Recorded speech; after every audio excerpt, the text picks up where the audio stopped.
Sheet man. ए हटाओ के सामने से। तू आके हटा हुआ ना मान जाए तारा के।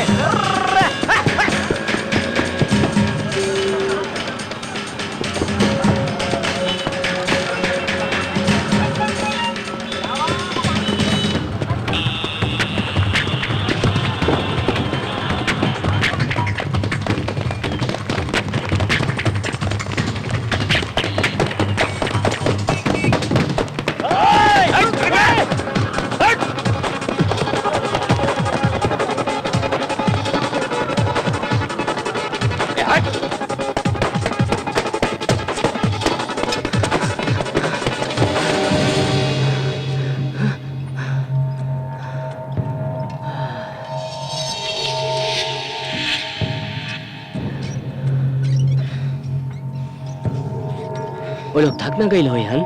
वो लोग चढ़ ना पाई हैं।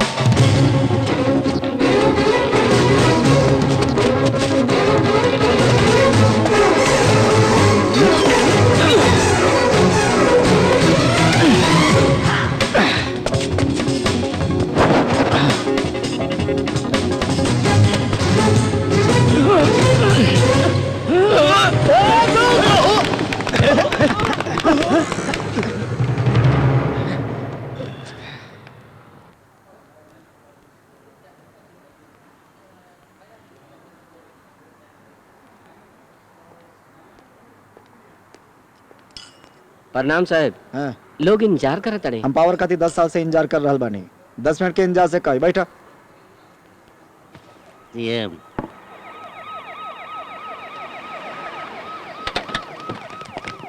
ये बेर भी बुझाता जे ये जीती हन।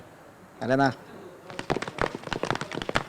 पद के बगैर पॉलिटिशियन के हुए हाल बा जैसे पति के बगैर पत्नी के होला। जी नीच समझ लें। जी कौनो वैल्यू ना तब वो तोरा जैसन लोग इंतजार करवावे ना। ऐसा बात नहीं खे। एग्जाम्पल देले बानी। ई बेर मैदान मारे खातिर कौनो कसर ना छोड़े के बा। पेपर के लोग भुलाइए गए बाड़न। जनता भूल जाए तो डूब जाए। भगवा टेंशन काहे लेता नहीं। 1-1 हजार में वोट खरीद लिया जाए। कम पाई तो खंबा दे दिया जाए। सब लोग पी के घुलट जाइहन। केहू वोट देवे ना आई। ये तो बढ़िया बा। वोट हमनी छाप ले अब सर। विपक्ष में ओके हमनी छापे लगनी तो पावर में बैठा लोग का ना करिहन बटुकराय जी। ओके उड़ा दी का। ओके उड़ा दे हफ्ता ओकर मेहरारू ओकर लाश पर चढ़ के सीएम बन जाई। तो फिर का कइल जाओ। हमरा मारे के हुई। जब लड़का हाई स्कूल फेल करके घर आवेला तब सब केहू के डांटेला। लेकिन वह लड़का जब वह रिजल्ट लेके कुइया में छलांग लगावेला तो लोगों के कुइया से बाहर निकाल के घरे पहुंचावेले वो समझावेले। पहला केस में ओकरा ऊपर एग्जाम में फेल हुए के गुस्सा हुई। दूसरा केस में मुअला से बचला के सहानुभूति हुई। हमरो ये चाहिए सहानुभूति। हमरा हत्या करे के प्रयास करे के हुई बाकी हमरा जिंदा रखे के हुई। सुन 10 तारीख के हमने के पार्टी के प्रचार के काम जब शुरू हुई वही दिन हमरा पर मर्डर अटेम्प्ट हुई। हमरा हॉस्पिटल में भर्ती करावल जाई। टीवी के लोग कवर करिहन। ई देख के हमरा के जाने माने वाला 2-4 लोग माटी तेल छिड़क के आग लगा लिहन। होकर बात के सब प्रचार हॉस्पिटले से हुई। स्ट्रेचर पर लेट के इंटरव्यू देहब। व्हील चेयर पर बैठ के वोट डाले जाए। बहुत बढ़िया प्लान बा। तो व्हील चेयर से सीएम के चेयर तक। बाकी एमे खर्चा बहुते आई। काहे? मारे खातिर तो 365 लोग पहुंच जाई हन और मार कर आराम से चलियो जाई हन। बाकी यदि रउआ के जिंदा रहे के बा तो प्रोफेशनल बुलावे के होई। कितना पैसा खर्चा होके कहूं से प्रोफेशनल लेके लावा। ओकरा खातिर कहूं जाए के नहीं खे एजे मिल जाई। हाँ सर जी इस शहर बहुत डेवलप कर गइल बा। जे चाह एजे मिल जाई। वैसे के बाऊ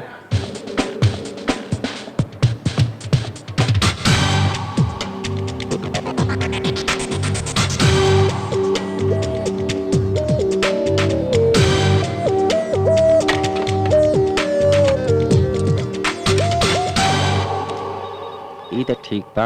हाँ 1 मिनट सर फोन बा। रहुआ खातिर। हेलो फारूक रउआ से बात करे के कह ले रहे। 1 मिनट रुका। इला हेलो हम बटुक राय बोल रहल बानी। फोन शिवशंकर के थी। शिवशंकर सर हमरा से बोला लेके बा। तारा पे और ओकरा पे गोली चलावे एक ही बंगा। अच्छा मजाक कर लेवेला। गन भी अच्छा चला लेवे नहीं। हमनियों के उहे चाहिए बउआ। फारूक भाई तोरा बतौले हो कि मर्डर अटेम्प्ट करे के बा, लेकिन आदमी जिंदा बचे के चाहिए। 1.5 लाख की। कितना? 1.5 करोड़। कुछ ज्यादा बा बउआ। पॉलिटिकल कंसेशन ना मिले का? कंसेशन में तोरा पे एक गोली चला दी। ई कंसेशन कुछ ज्यादा बार रहेगा। काम के पहले 75, बाकी के 75 काम के बाद। काम के बाद पकड़ा गई नहीं तब काम के पहले भाग गईला तो हमरा मर्डर कइला आवेला, धोखा देना। ठीक बा बउआ, एक के साथ दे दे हम। बाकी फॉर्मेलिटी खातिर हमनी के मिलल जरूरी नहीं के लागत तारा का? नहीं खिलावे। हमनी के लागत 1.5 करोड़ दे रहल बानी। कम से कम तोर फोटो तो हमनी देख लेती सा। गन देखे के इच्छा गलत नहीं खे, बुलेट देखे के इच्छा करबा तो मर जाइबा। सौंसे पैसा के एगो बंडल बना के एक साथ कर दिया। वो बंडल के एगो लाल रंग के ट्रेवल बैग में रख दिया। बैग के साथ अपना आदमी के जहानाबाद के ट्रेन में चढ़े के कह दिया। इहो कह दिया कि वो बैग के अपना सीट के नीचे रखस, जहाँ वो बैठे। उतर गइल का? अभी ना सर। तो ऐजे रहा। ठीक बा सर। बैग से दूर मत जाइए। ओके, देखते ही हमरा फोन करिया। ठीक बा? हाँ सर करब। सॉरी। कोनो बात ना, कोनो बात ना। ना कोनो बात ना। रहुआ के ना सर, ओके कहनी। ओके देख लेगा तू? ई ऊ ना दोसर के हुबा। अरे वो नहीं के केहू और बात तो इतना यकीन से कैसे कह सकेला? सर 1-2 हजार नहीं खे, पूरा 1.5 करोड़ बाव में गिनती में दिन निकल गई रहे। सर ट्रेन चले लागल बा। तू देखत रहा, वो कर से निकल जाई। हाँ सर। अरे चढ़ा। सर बैग बना। बा सर, हाँ। बाकी पैसा नहीं खे सर। हाँ? सर लागत हमरा पीछे बैठल आदमी निकाल ले बा। पीछे बैठल आदमी के तो ना देख सकत आनी, सौंसे पैसा निकाल ले लस।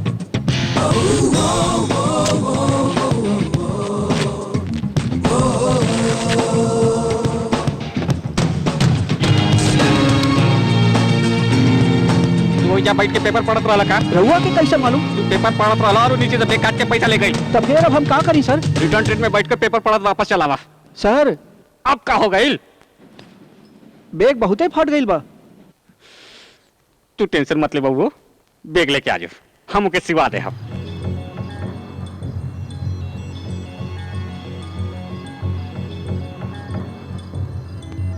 हम वो बिल्डिंग में रहा, नौवा माला।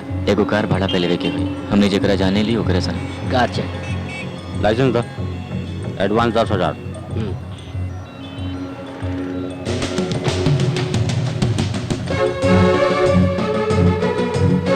परसों सुबह 10:30 बजे सभा शुरू हुई, तो बिल्डिंग के बगल वाला रोड पे इंतजार करिए।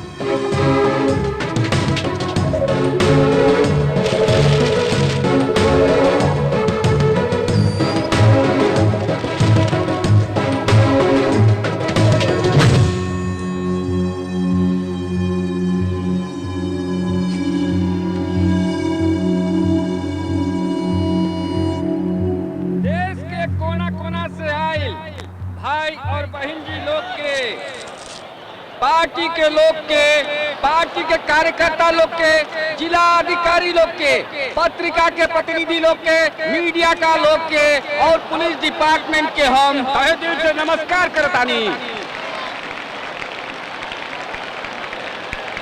सबके मालूम बा जौन पार्टी आज शासन में बा ओकरा से सौंसे लोग ना खुश बाड़न। कर्जा उ लोग ले ले, ब्याज रउआ देतानी, पाप उ लोग कइले रउआ माफ कर देनी। आज समय आ गई बा कि हमनी इस सबके पलट के रखी। शिव शंकर राय, शिव शंकर राय, शिव शंकर राय, शिव शंकर राय, शिव शंकर राय। आज रउआ लोग के शिव शंकर राय ये के सरकार के खिलाफ बिगुल बजावे वाला बाड़ा। बहुत हो गई जनता के शोषण, बहुत हो गई गरीब लोग के साथ अन्याय। अब अल्पसंख्यक और महिला लोग खातिर नया विचार लेके आए बाड़न हम सबके नेता शिव शंकर राय। आज रउआ लोग के सामने अपना पार्टी के विचार रखियन और रउआ लोग से आग्रह करियन कि अगला सट्टा उनका हाथ में होके के चाहिए।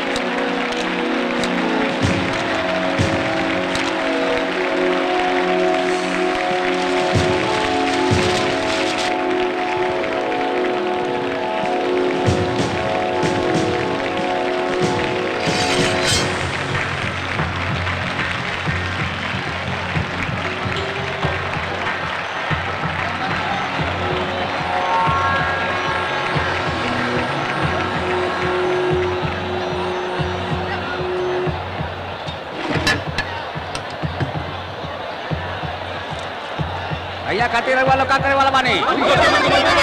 हां? असेंबली तक आवाज पहुंचे के चाहिए। अब भैया रउआ लोग खातिर का करी हम तू बतावे वाला बाड़ा। आज हमरा के हमनी के इस शहर में दूगो गंगा जी दिख रहल बाड़ी। एगो तो कई बरस से बह रहल बाड़ी, दोसर आज हमरे सामने बाड़ी रउआ लोग के रूप में। रउआ सीटी बजावेली, हीरो पैदा होवेले, वोट डालेली, नेता पैदा होवेले। रउआ जे पे हाथ धरती मंत्री, जे पर ना धरी संतरी। रउआ लोग खातिर हमरा मन में कितना इज्जत बा, ही दिखावे खातिर रउआ लोग हमरा के मौका दी। रउआ के जे मान दी, रउआ ओकरा के सम्मान देहा। आज रउआ लोग के प्यार देख के, रउआ लोग के सम्मान देख के हमार कलेजा दुगना हो गई बा। इतना भाई बहन के होते हमार केहू कुछ न बिगाड़ सकेला, कुछ न बिगाड़ सकेला। केहू हमार कुछ नहीं कर सकत, कुछ नहीं कर सकत हमार।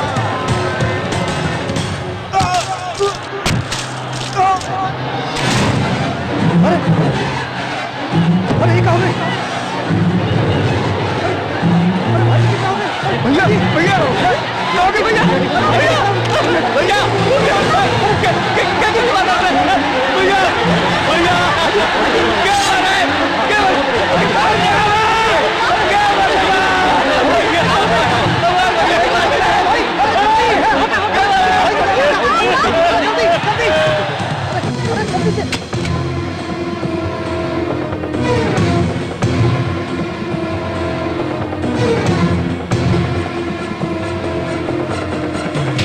कॉलिंग कंट्रोल रूम हमरा क्या और फोर्स चाहिए जल्दी। हाँ भेजी, कम ऑन, सब गेट बंद जल्दी। हाँ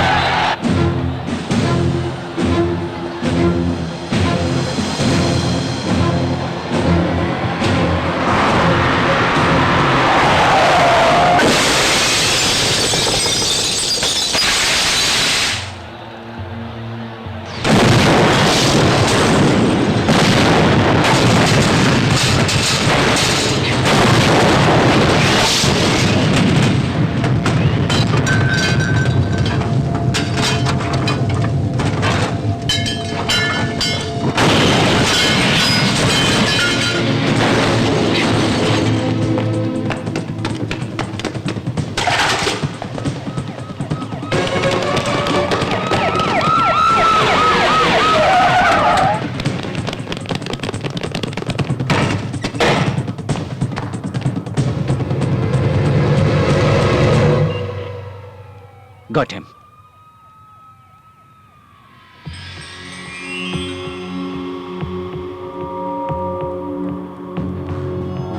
बिल्डिंग के नीचे 200 पुलिस वाला पड़न, वहां गार्ड पड़न, लाखों लोग पड़न। अब तहरा पास दुइयो रास्ता बा, साथ में नीचे चला या फिर घेर के मारल जावा। हाँ?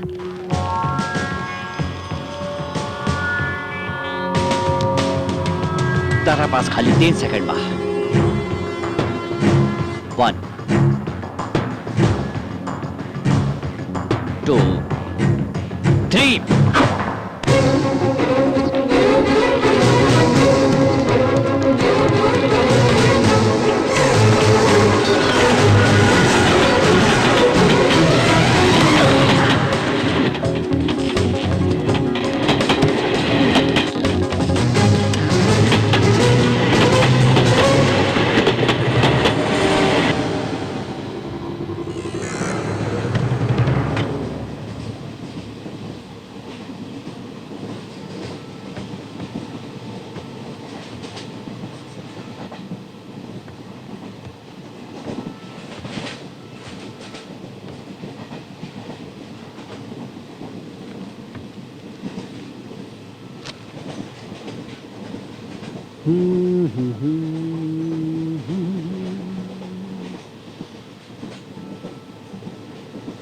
लीना सर ना खाई ना, टेस्टी बा।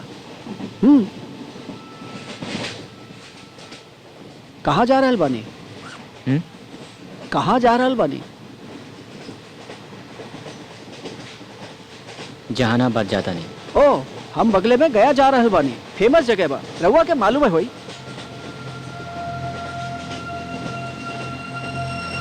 लगा था ई देख के कहता नहीं। ई पोस्टर हमरे खातिर बा। विश्वास नहीं क्या होत? एक मिनट दिखाओ तानी। देखिए।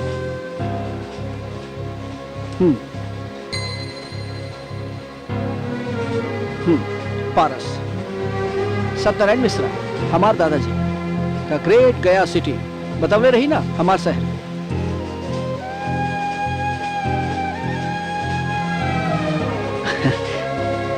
12 बरिस हो गई गांव का मेला में खिंचवैले रही।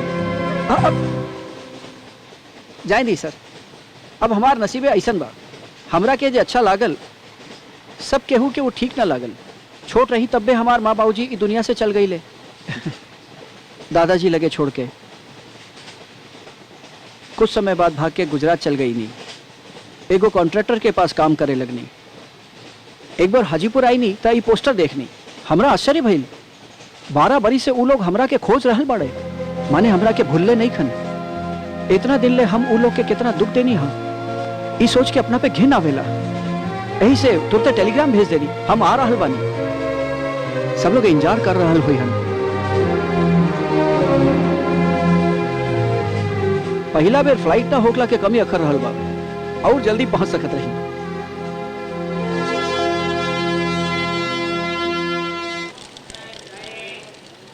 ए भाई ये कौन जगह बा? रेलवे स्टेशन बा। हाँ?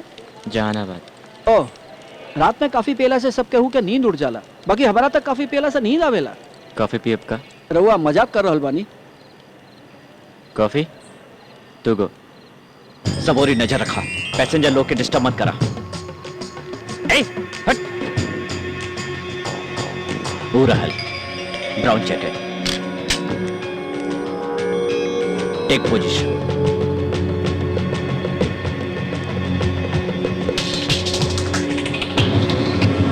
बैग में बिस्कुट बा, काफी के साथ बढ़िया लागी। ओ शिट, मिस कर गई। चला चला कंपार्टमेंट के खेलना, खेलना कंपार्टमेंट के। वो कंपार्टमेंट में ही बा।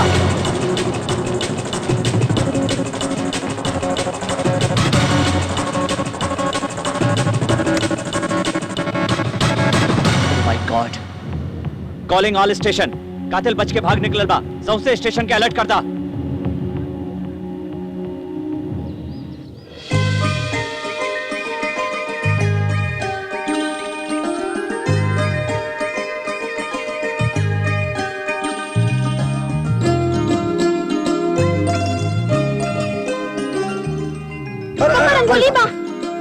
ई का तू बनूले बाड़ू?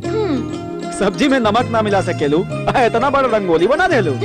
पारस आ रहल बा ना एही यही से। बात बा। अच्छा, ई वेलकम तो उ तरफ रहे के चाहिए। ई तो गड़बड़ हो गई। का हो गई? वेलकम होने होके के चाहिए तो ये नहीं बना देले बिया। त का भइल? ई साइड रहित त हाँ। मतलब होखी तहार घर लौटल अच्छा लागल। उ साइड बा मतलब तू घर ना लौटता तो और अच्छा लागे। ऊ ऐसन बा? खातिर इतना लम्हा वेलकम के का जरूरत रहे? सीधा बाई बोल देते ना हो खेत। ई रंगोली साहब तोर पापा के ना बुझाइल। रउआ लोग कहाँ जा रहल बानी? पारस के लेवे स्टेशन जा रहल बानी सर। ओके पहचाना कैसे? उ तो बड़ हो गई होई ना। कहा तू हमनी की पहचान ली। चलो। रउआ लोग तो अब बुढ़ा गइल बानी। हे भगवान, बेटी मंगले रही, सवाल के पेटी ना। चलो। हाँ। हाँ ठीक बा।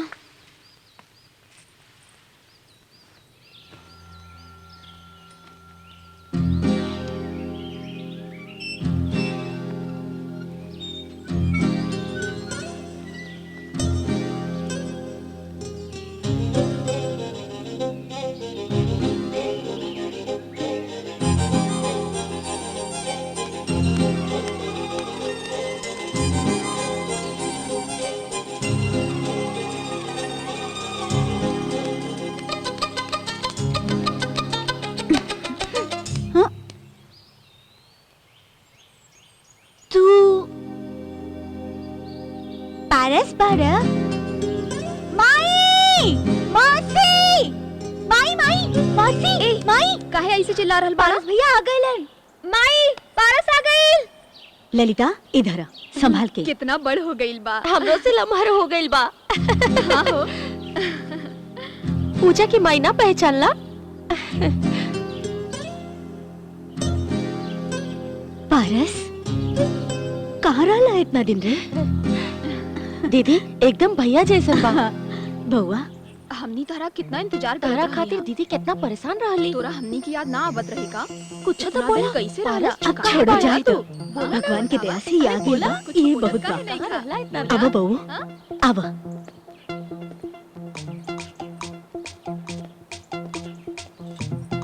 माई लाल पानी। हाँ लावा। एक मिनट।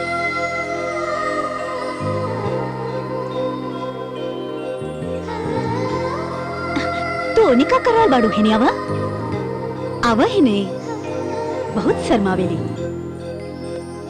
एक ना पहचान ला पूजा जो एक बाहर गिरा के आवा। चला आवा।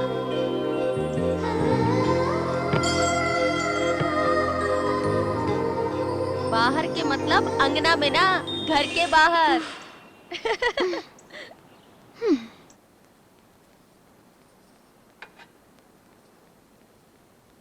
हम और तोहार माई बचपने से बहुत बढ़िया सहेली रही। बिजनेस में पूजा के बाव के नुकसान भइला पे हुए हमने कहजा बुलौलस। यही राम जी के सामने तोर माई हमरा से वादा लेलस जे ओकरा गैला के बाद हम तोरा के माई लेखा पालब। ओने उ चल गईली और फिर तू भाग गईला। ओ दिन से हमने सब तोहरे इंतजार में रहनी। सुलेखा पारस आ गइल बा।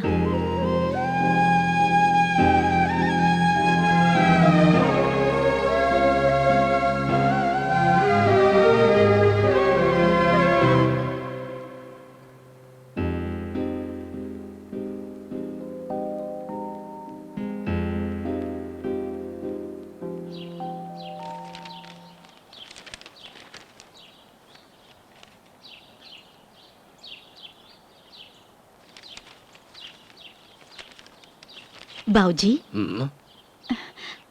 पारस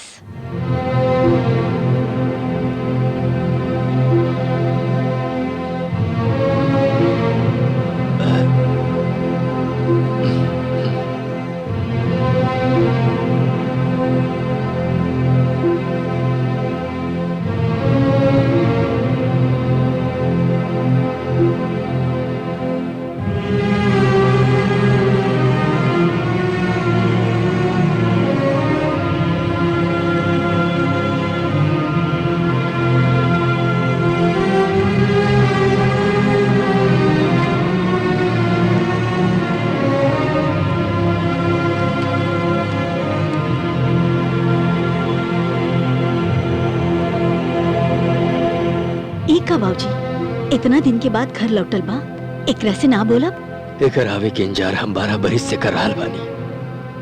अब हम बोलब कि ना ओकर इंजार ये 2 मिनट ना कर सकेला बेटी। पता न कब से बुखाइल हुई। जाके खियावा एकरा के, ले जाओ खियावा।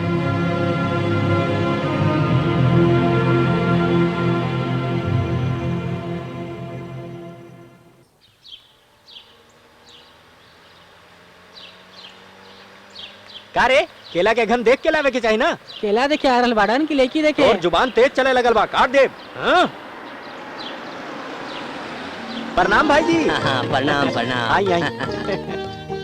प्रणाम। अरे रे रे रहुआ बैठले रही ना। लड़की दे रहल बानी तक इज्जत दे हल बंद कर दे। अब ये बात के तो जवाब नहीं है। बैठा तू जा फल लेके आवा। ठीक बा। बाबू तारा कुछ पूछे के बा? चली अपना बेटी के कुछ पूछे के बोली। अभी का पूछी, छोट लड़की बिया। हमरा घरे भेज दी, सब कुछ रुक जाई।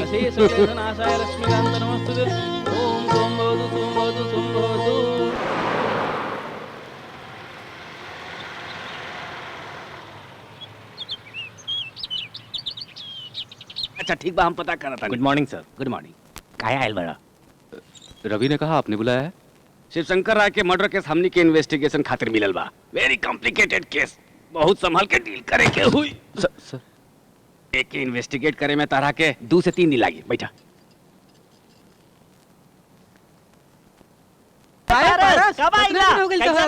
इतना छोट रहला तब भी चल गइल रहला। और घर लौटे के खबर हम ही सबसे गांव के देनी है। एकरो के हम ही बतौले बानी। और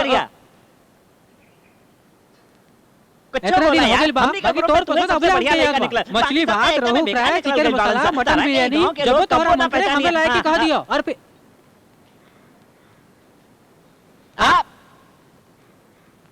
तुहे बात कर ला तबले हम बाहर खड़ा बानी। जरूरत नहीं के तुहे बात करो, हम बाहर खड़ा रहो। एकर घर लौटे के खबर तुहे देले रहला ना, त तुहे बात करा।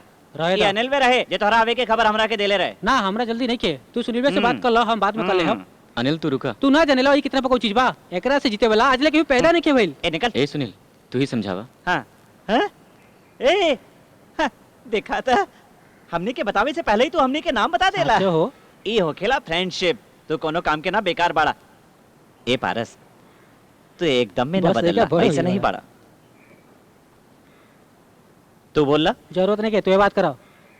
पारस जब से तू गांव छोड़ के गइल बाड़ा तब से हम तात के खाना खाए छोड़ देले बानी। वो खातिर मालूम ना बा? डॉक्टर मोटापा कम करे के कहले बा, वो खातिर। अब सौ से फीलिंग तू ही एकरा से बतियाला। ओके ओके अब ना बोलाओ, ठीक बानू। हां और पारस का चल रहल बा? तू अपन बतावा।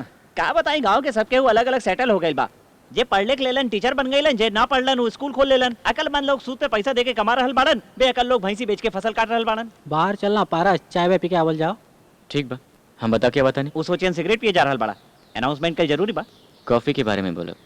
तब तक ठीक बा।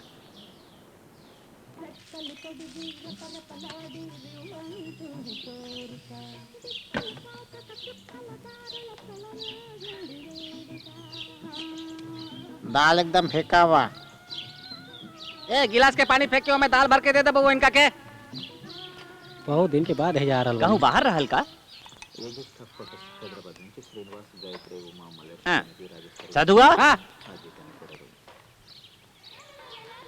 पारस तारा का अपना शेखर के बारे में कब धोखना भाई?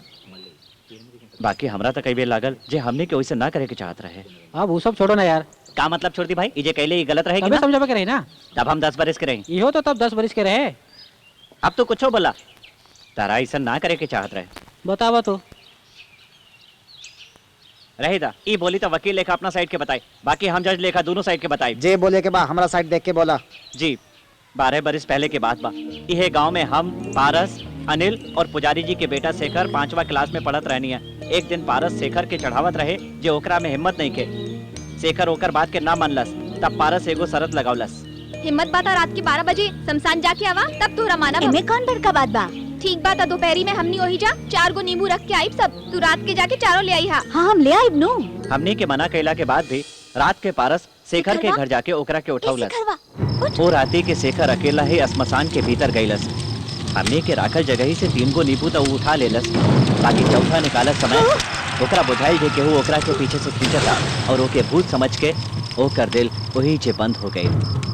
सुबह लोग आके देखलस तो वो एगो पेड़ के टहनी रहा, असल में डरे भूत हो खेला।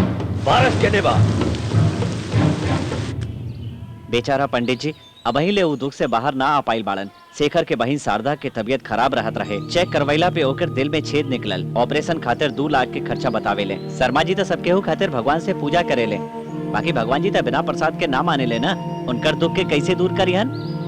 कई बार ना चाहिए। गांव के लोग भी मदद करे के ना सोचेले। वो लोग आके उनकर गोड़ लागे ले, बाकी दक्षिणा केहू न डालेला। बेकार लोग बाड़न। या देवी सर्वभूतेषु बुद्धिरूपेण संस्थिता नमस्तस्यै नमस्तस्यै। इनकर घरे चले जाइए। नमस्तस्यै नमस्तस्यै नमस्तस्यै नमो नमः। क्या बा? के बा? हमने राजगीर जात रहनी है, गाड़ी के टायर पंचर हो गई। एहिजा पास में तो कोनो साइकिलों के दुकान नहीं है। कोनो बात नहीं, हमने धक्का देके निकल जाए। तई का पानी मिले पिए खातिर? 1 मिनट लेके आवत नहीं। यदि कुछ खाए के मिल जाए तो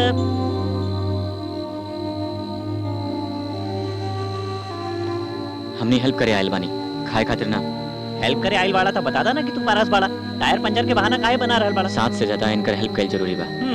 भाई साहब छोट मोट को ऑपरेशन से काम ना चली। उनकर बेटी के ऑपरेशन बा। मालूम बा? मालूम बा? तहार घर में पैसा के पेड़ हो गेले का? हमार ना इनकर घर में जरूर रुकी।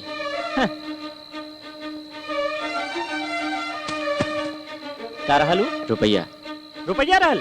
कितना? 3 लाख। 3 लाख रहल? कम पड़ी का? तो राइसन बुझाता। गेंदा फूल के पौधा में तो 3 लाख डालना, गुलाब के पौधा होके तो 5 लाख डालता का? घर में और कुछो ना रहल। सुबह भगवान खातिर प्रसाद बनल रहे हुए बा। प्रसाद बा? इतना बढ़िया चीज बा और रउआ कहता नहीं घर में कुछो नहीं, क्या और मिली का? वो रास्ता में खाए खातिर कहनी है। कोनो बात ना बेटा, ले ला। थैंक्स। कोनो बात ना बेटा, चला। अब एक मिनट, ई मत सोचब जे हम यही जा कुछ खा के अनाप शनाप बक रहल बानी। एगो बात बोली पंडित जी। बोला बहू। चाची जी के रोज तुलसी जी के पूजा करे के कहीं। वो तो करे ली बहू। ऐसे ना पंडित जी, ई वाला फूल से पूजा करे के कहीं। लक्ष्मी जी तांडव मचाती है ही जा, और उहे हाथन से ही पौधा सबके नीचे बढ़िया से सफाई करवाई। वही जा बहुते कचरा जम गइल बा। और एगो बात, पौधवा के निचवा ध्यान देवे के कहा। हाँ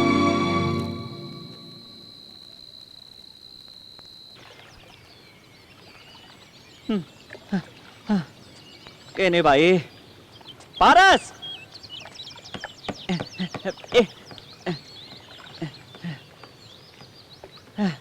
मालूम बा पारस, राती खानी पुजारी जी के घरे राम जी और हनुमान जी पहुँचले रहले। के रहले समझला? हमनी रही बिन सीताराम बिन पूछ हनुमान। 3 लाख होके तो 6 महीना ले जुआ खेल सकतानी और दारू पी सकतानी, बाकी पंडित जी के पास जा सकतानी। ये बात तोहरे से पता चलल है यार। बोलत काहे नहीं के? भगवान चुप ना रहले। हम भगवान नहीं खी, हम तो तहरा जैसन इंसानों नहीं खी। चला इतना न कहला कि तू पारस नहीं खा। हाँ, हम पारस नहीं खी। माने?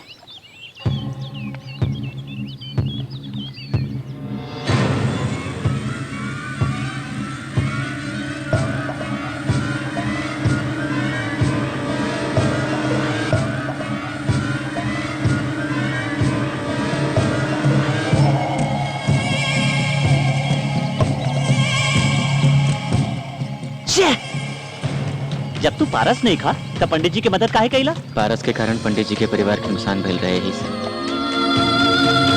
जब तू मिश्रा जी के पोता नहीं खाता फिर ही गांव में आइला ही काहे? हमारा कारण पारस के परिवार के नुकसान भइल रहे ही से। तैका कंफ्यूजिंग था बा, बाकी बुझा गई।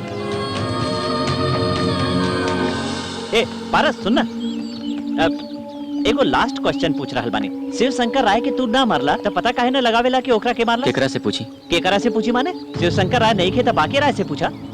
बाकी राय छोट लइका बाजी पूछते ही हमरा के बता दी। तही लेकर छोड़ दे बा तू, पुलिस पे जो लगवा के पूछवाबा। पुलिस तो वक्त हमरे बारे में पूछताछ कर रहल बिया। बाप रे, तब तक कुछ दिन बाहर न निकलना में ही तोर भलाई बा। हम उहे तो कर रहल बानी। ऐसन बा? अरे पारस, पूछते ही तू अपना सबसे सीक्रेट हमरा के बता देला, हम केहू के बता देनी था। तारा पुछला पे ना बतौनी सुनील, तारा पे भरोसा बा ही से बतौनी। ई बात ना बा। तारा पे भरोसा काहे कहीं? हनुमान से बढ़कर के वो और भरोसामंद बा राम खातिर।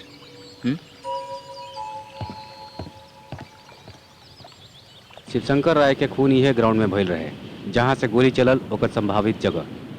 राज्य का भावी मुख्यमंत्री, लाखों लोगों की जमघट, 20 TV channel, Z category security, 20 KG का तुपाकी, 2 केजी का सिर, ट्रिगर दबते ही बूम।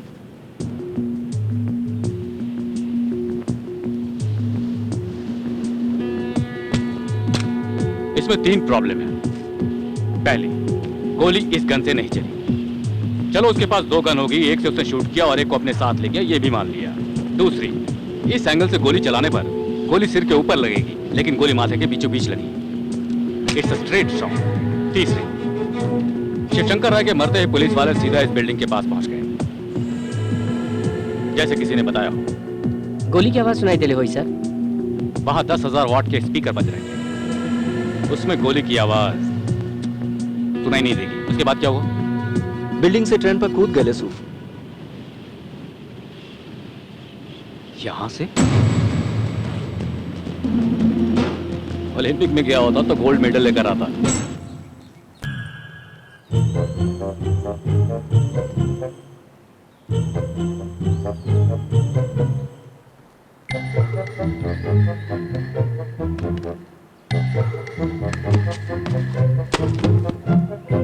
गोली तो नहीं खे।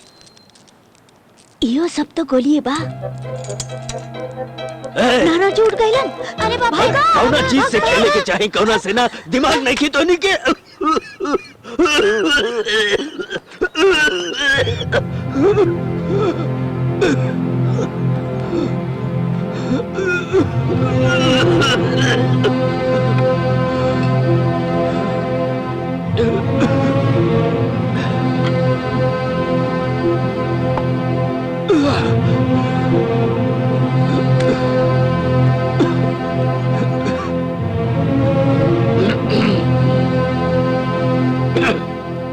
बाबूजी के बा।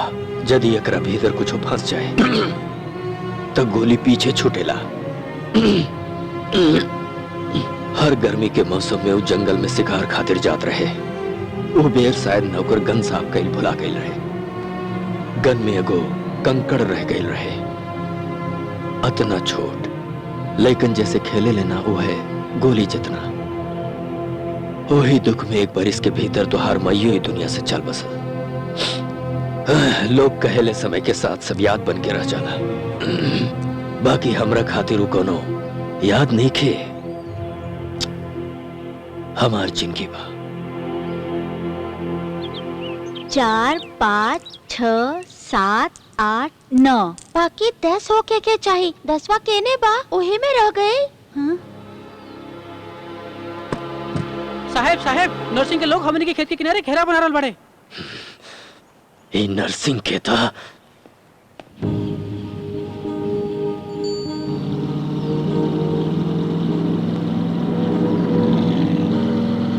के बाबू वो नरसिंह गुप्ता बा, हमनी के बगल वाला खेत होकर बा। हमेशा लिटिगेशन में उलझत रहेला। हमनी के नदी के बगल वाला 5 एकड़ जमीन के कब से हड़पे के कोशिश करल बा। बाकी ई बेर तो घेरा ही बनावे लागल बा।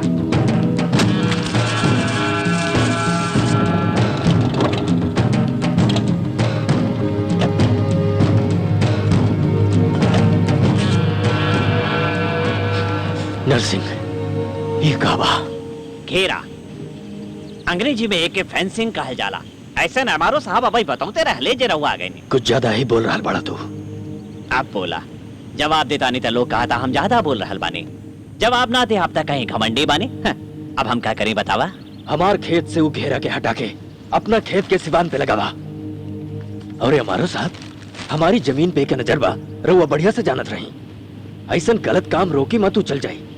बाकी साथ बैठ के गलत काम के करवावल राउर पद के शोभा नहीं खे दे। देखी मिश्रा जी, ये जमीन के करवा के करना हमरा से मत पूछी। कोर्ट केस करी और सिविल केस हुई। यदि ई लेखा आके इधर झगड़ा करब तो वो क्रिमिनल केस हुई। छी, ई नरसिंह जैसन कमीना आदमी से लड़के का फायदा। बहुत टेंशन बात जाई। एकदम सही कहला। दरअसल बात ही बाकी खेत तरह रे बा, बाकी पेपर समार बाड़े। नरसिंह हम अबैये जाके पुलिस लेके आवतानी तोहरा अरेस्ट करवावे खातिर। हम जानत रही जे रहुआ खाली सन 57 मॉडल के कार इस्तेमाल करेली, वहे मॉडल के दिमागो इस्तेमाल करेली ना जानत रही। बहुत परेशानी होई रहुआ के। स्टार्ट करा, पुलिस स्टेशन चला।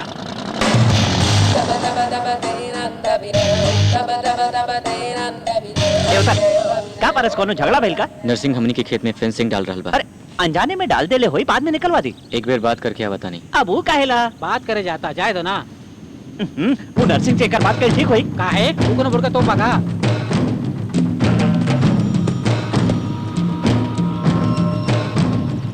बड़ो के एक पोता कुछ दिन पहले ही लौट के स्मार्ट लौकता। नरसिंह बाबू ये ठीक बात नहीं खे।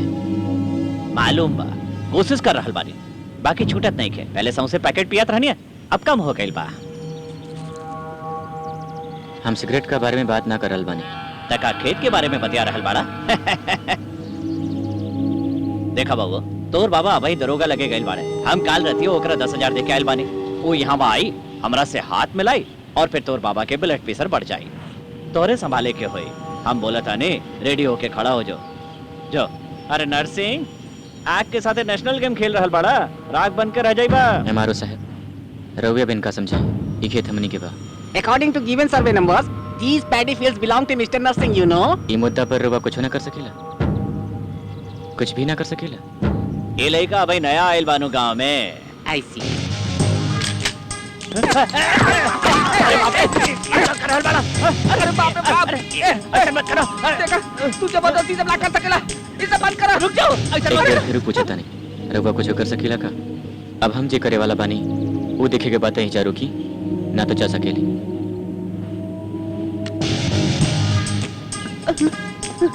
कितना इंपॉर्टेंट पेपर पर रवा के मालूम बात इन्होंने रख देता नहीं। नरसिंह जी, रवा के साथ खानी मिला तभी यदि रवा बात नहीं था हमरा बात तू जौन दरवा के 10,000 देले वाला के हम 1 लाख देते, तो ट्रैक्टर के नीचे आके मुंह गइले वही सुन लेती। तोरा जिंदगी चाहिए कि मौत एक बेर सोच ले।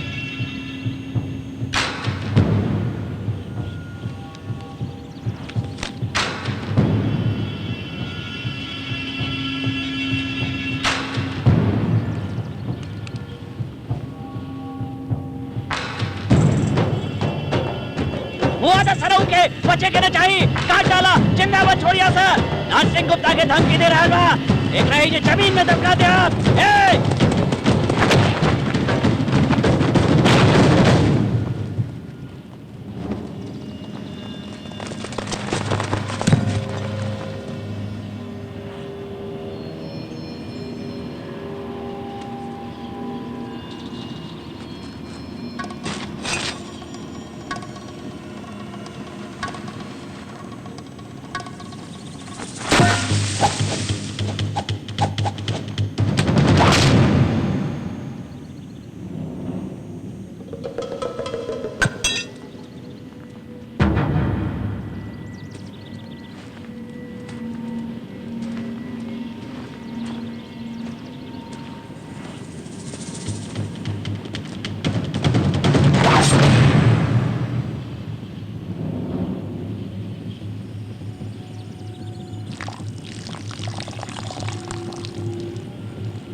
ए ओगरा के काहे छोड़ देला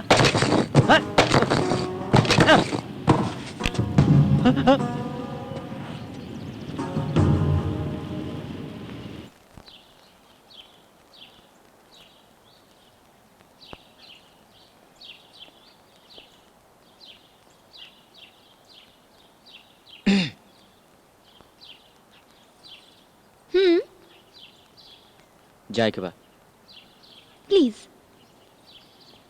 तनी रुका रुका रुका रुका काल हो नर्सिंग का लोग के खूब मर ले रहला अनिल बतौलस ठीक है बतौलस एमे ठीक का बा एगो खंभा मार के अइले होकबा और उ लोग के अंधाधुन मर ले होकबा ऐसन बा हम वही चाहती ता ई लेखा फाइटिंग वुटिंग ना होखेत बस एक के बेर में उ लोग के जमीन पे गिरा देती बाहरों लोग यही करल बाड़े तोरा मजाक लग रहल बा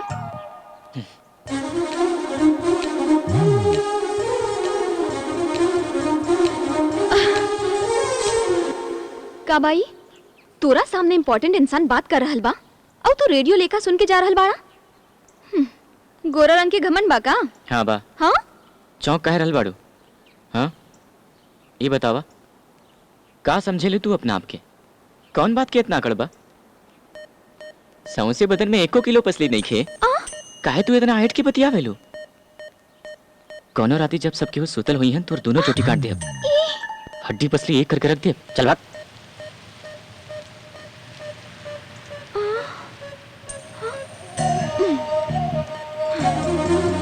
हमरा के तुम का बताड़ा हाँ छोड़ा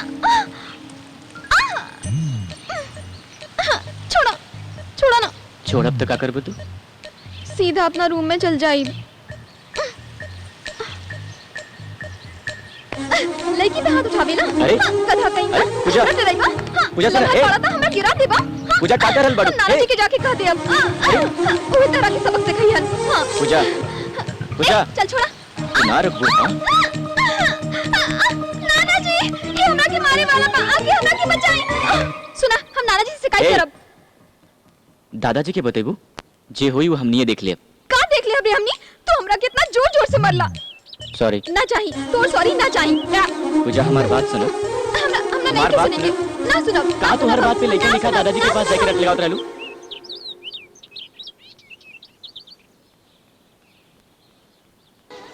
good morning sir. Good morning. हम इस जगह पे पिछला 25 साल से बानी। क्या प्रॉब्लम है? ये एजा के डॉक्टर बड़न सर। सॉरी, मॉर्चरी रूम कहाँ? दरवाजा खोला दोनों भाई। यहीं खड़ो, आई वो वाला एकरा में होके के चाहिए। देखिए सर।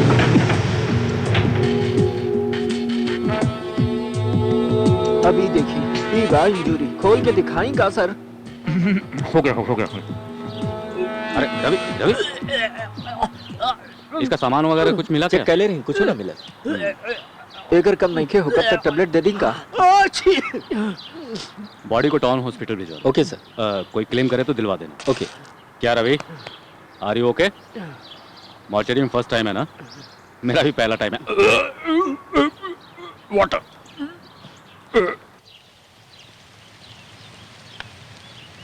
घायल। आगे देखी चलें।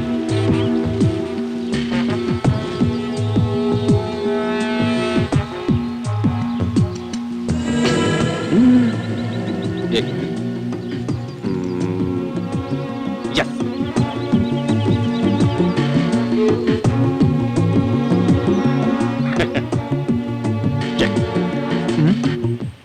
रहुआ अंजनी प्रसाद, यहाँ सत्यनारायण मिश्रा साहब जी। जी मिश्रा जी के जनले बिना ही चेस खेले लगनी। चेस खेलने के लिए चाल आनी चाहिए। मिश्रा जी का क्या काम है?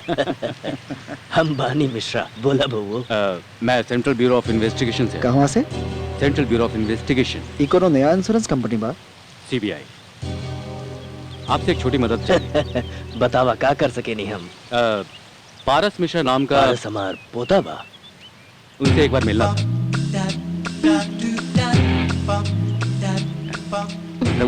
ले आई। ललिता पारस के यहाँ भेज दा। पारस भैया नाना जी बुला रहल बाड़न।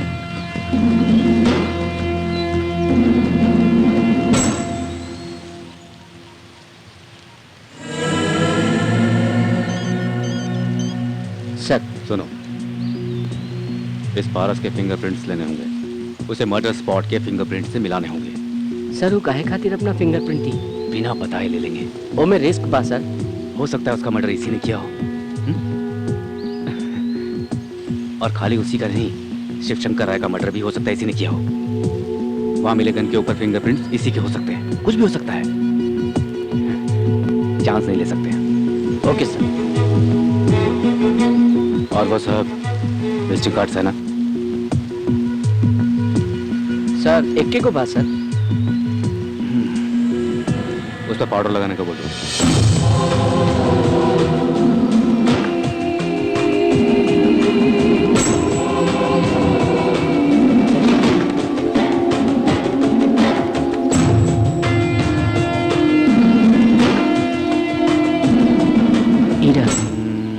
सिग्नेचर की जरूरत नहीं है, फैक्स करो।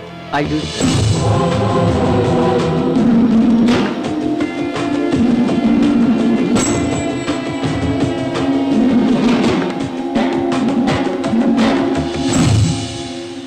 पारस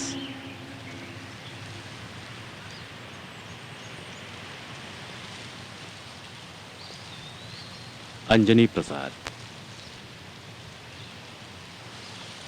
सीबीआई।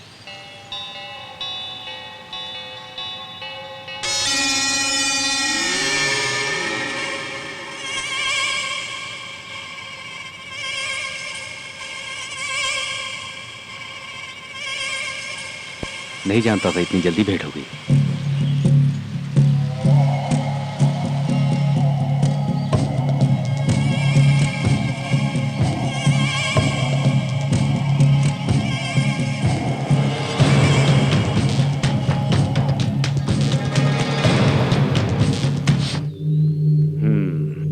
ऐसे क्या देख रहे हो? कांस्टेबल जहां नहीं आ सकता वहां सीबीआई आ गई। काहे आए लिखा थे? स्टोरी बहुत बड़ी है, छोटी करके सुनाता हूँ। 40 दिन पहले की बात है। ऑपोजिशन लीडर शिवशंकर राय का मर्डर हुआ था, तुम्हें मालूम होगा। उसे जिसने मारा वो ट्रेन पकड़ के भाग गया, उसे किसी ने नहीं देखा। लेकिन उसका पीछा करने वाले एसपी ने उसे पीछे से देखा था। तो जब वो ट्रेन मसौड़ी में रुकी, उसकी शर्ट देखकर एसपी ने गोली चलाई, लेकिन गोली कातिल को नहीं, वहां बैठे किसी और को लग गई। जानकारी तो नहीं मिली कि वो कौन था। लाश का कंपार्टमेंट और सीट नंबर भी रेलवे डिपार्टमेंट से मैंने इस रिजर्वेशन फॉर्म द्वारा हासिल किया है। इसमें है S8, seat number 16, mister Paras Mishra, care of Shri Satyanarayan Mishra, post Jahanabad. लेकिन आप तो फिट हैं। पारस सुनियो ना। कमिंग टू द पॉइंट, तुम्हारी रिजर्व सीट पे कोई और भला क्यों बैठेगा?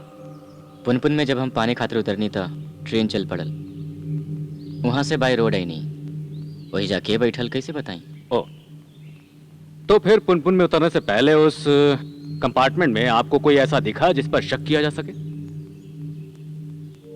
यू नो, आई मीन, हड़बड़ी में ट्रेन पे चढ़ना, बाथरूम में ज्यादा देर ठहरना, यू नो, ज्यादा टेंस रहना, you know, anything weird and crazy. हमें सब पे ध्यान ना देनी। फिर भी याद करने की कोशिश तो कीजिए। अब वहीं तो कुछ याद नहीं किया आवत। अभी के अभी याद करने को नहीं कह रहा हूँ। जब भी याद आए तो मुझे फोन करके आप बता दीजिएगा, ओके? राउट नंबर हमारे पास नहीं थे। नो प्रॉब्लम, अपना कार्ड दे रहा हूँ। जब भी आपको याद आए तो आप मुझे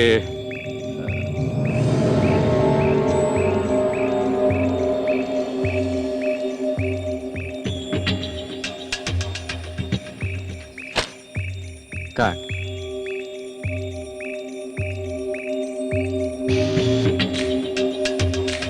सी यू।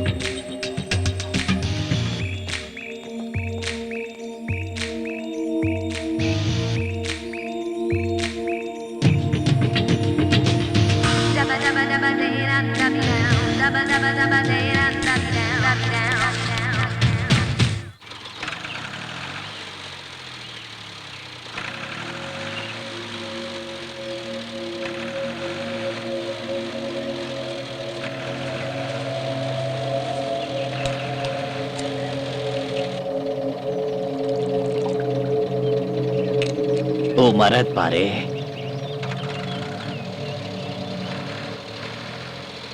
केहू गुस्सा से मारेला तो केहू ताकत से मारेला, बाकी वो कितना श्रद्धा से मारेला।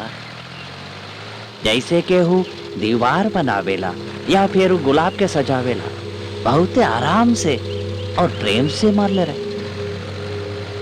वो मरद पारे बैजू छी, तब से रट लगोले बानी क्यों भारत बा तू मरद बात हमने ना मरद बानी। भगवा हाँ कहीं होकर हड्डी के चूरा बना के अपन खेत में दवा लेखा इस्तेमाल करब। दवा न होगी तो दुआ से काम चला ले अब हमने, बाकी ओकरा से मत भिड़ा बैजू। वो मरद बा, मतलब ओके पीटल हमारा बस में नहीं खे।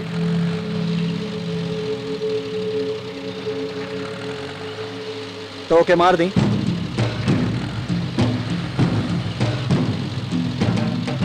गांव में मेला लगे वाला बा, सौसे गांव हो जाए वो आई, बाकी लौट के ना जाए।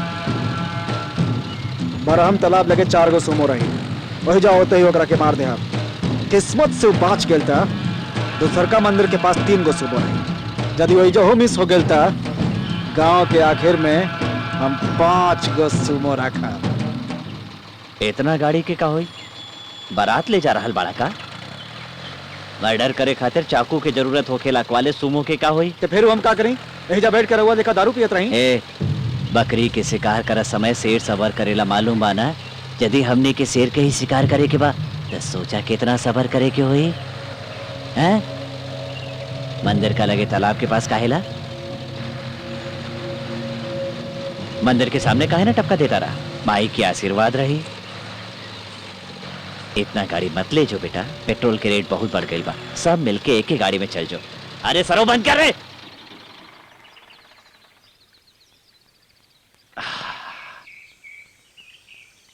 देखला सन्नाटा कितना डरावना हो खेला बउआ। मतलब तू लोग जितना साइलेंट रहबा, मर्डर उतने वायलेंट होगी।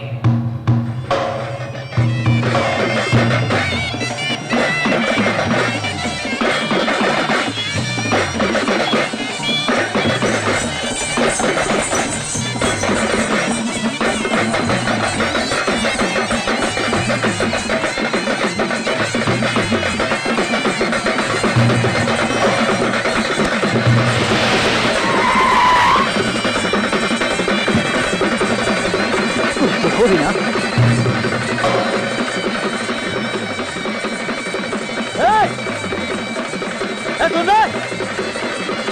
देख रे ये बेजुआ बा ना तो का नाम का बा नहीं क्यों मालूम नाम जन्मे भी ना आगे नहीं है जा मर्दवा हमार जिजवा के धमका के आइल बड़ा दम बता बैजू के दिखावा के बाबू हम बानी नागेश्वर बैजू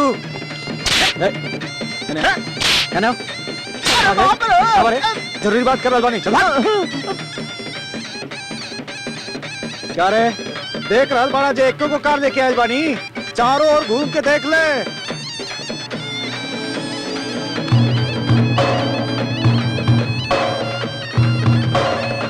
के बड़े ये सब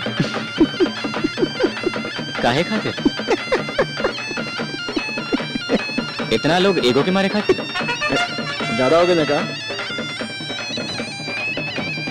20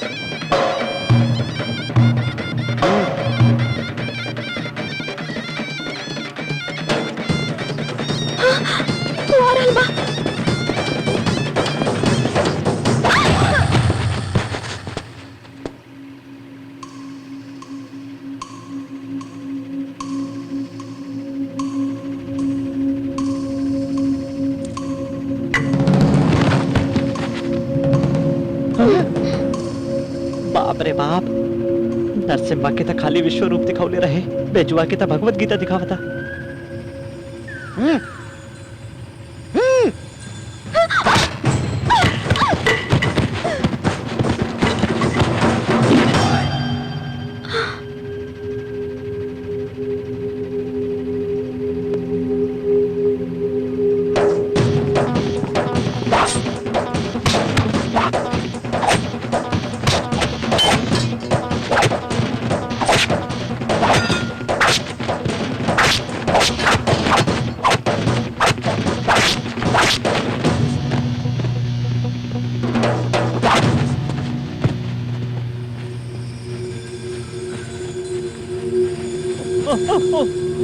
अरे चलो भागो यहाँ से ना तो मार डाली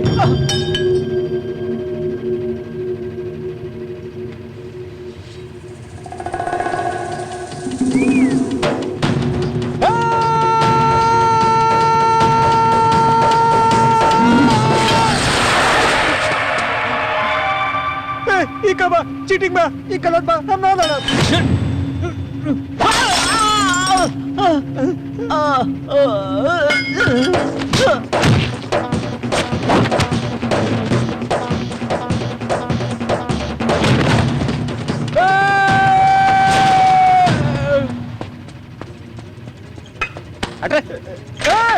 तोरा 500 दे ले रही ना अरे कमा के लौटा दे हम एकरा से कुछ ना है ओकरा के ले आओ रे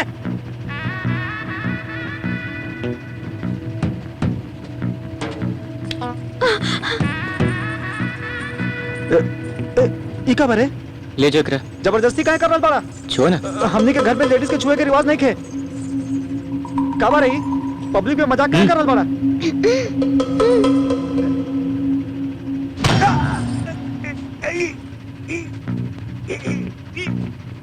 ए पारस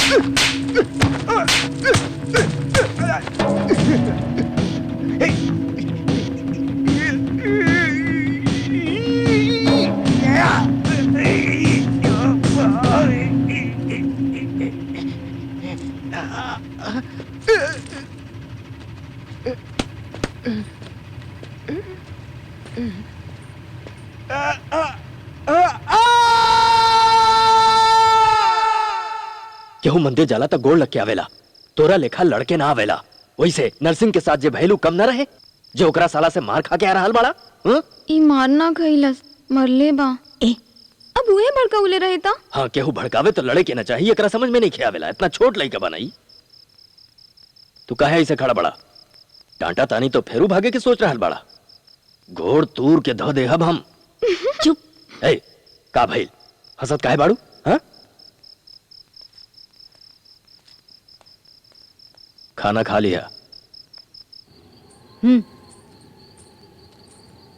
इधर ई कब आ रे? हाँ, कुछ ना तय का लाग गइल बा। इतना लागल बा कताड़े जे तैका लागल बा। हम खिया देता नहीं, मरचाई लागी तजरे लागी। कोनो बात ना खा लो। ई बिया एही से ओकरा तो खिलवलो पे खावल ना आवेला। पता ना तू कब के खइलो होबो। कारे घी डाले रहनु ना? ई पुदीना के चटनी छोटकी मौसी बनौली बिया, बहुत बढ़िया बनल बा। का भइल रे? मरचाई ज्यादा बा का? दादाजी की डांट सुन के घर छोड़े की बात याद आ गई। बहू, इतना प्यार बा हमनी से तो इतना दिन घर काहे ना लौटलो? ना मालूम रहे जे घर इतना अच्छा होकेला, न तो कब भी आ जाती।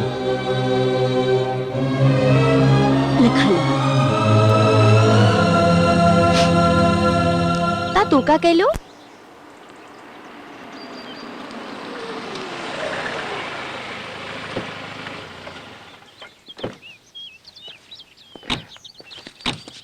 एला 50 रुपया और दिन खलिए जाके पड़ी। खाली काहे जाइए जैसे 10 दिन रुका साथे चलल जाए। इहो नमूने बा। पापा हमरा खातिर कुछ लैले बानी। लाइल बानी ना, रेलवे स्टेशन में प्लेटफॉर्म बा, जा लेला। काजी रउआ ठीक बानी ना? अब ले तो ठीक बानी, बीपी शुगर नहीं के भाई। बिहान आवे वाला रहने अजवे आ गई नी।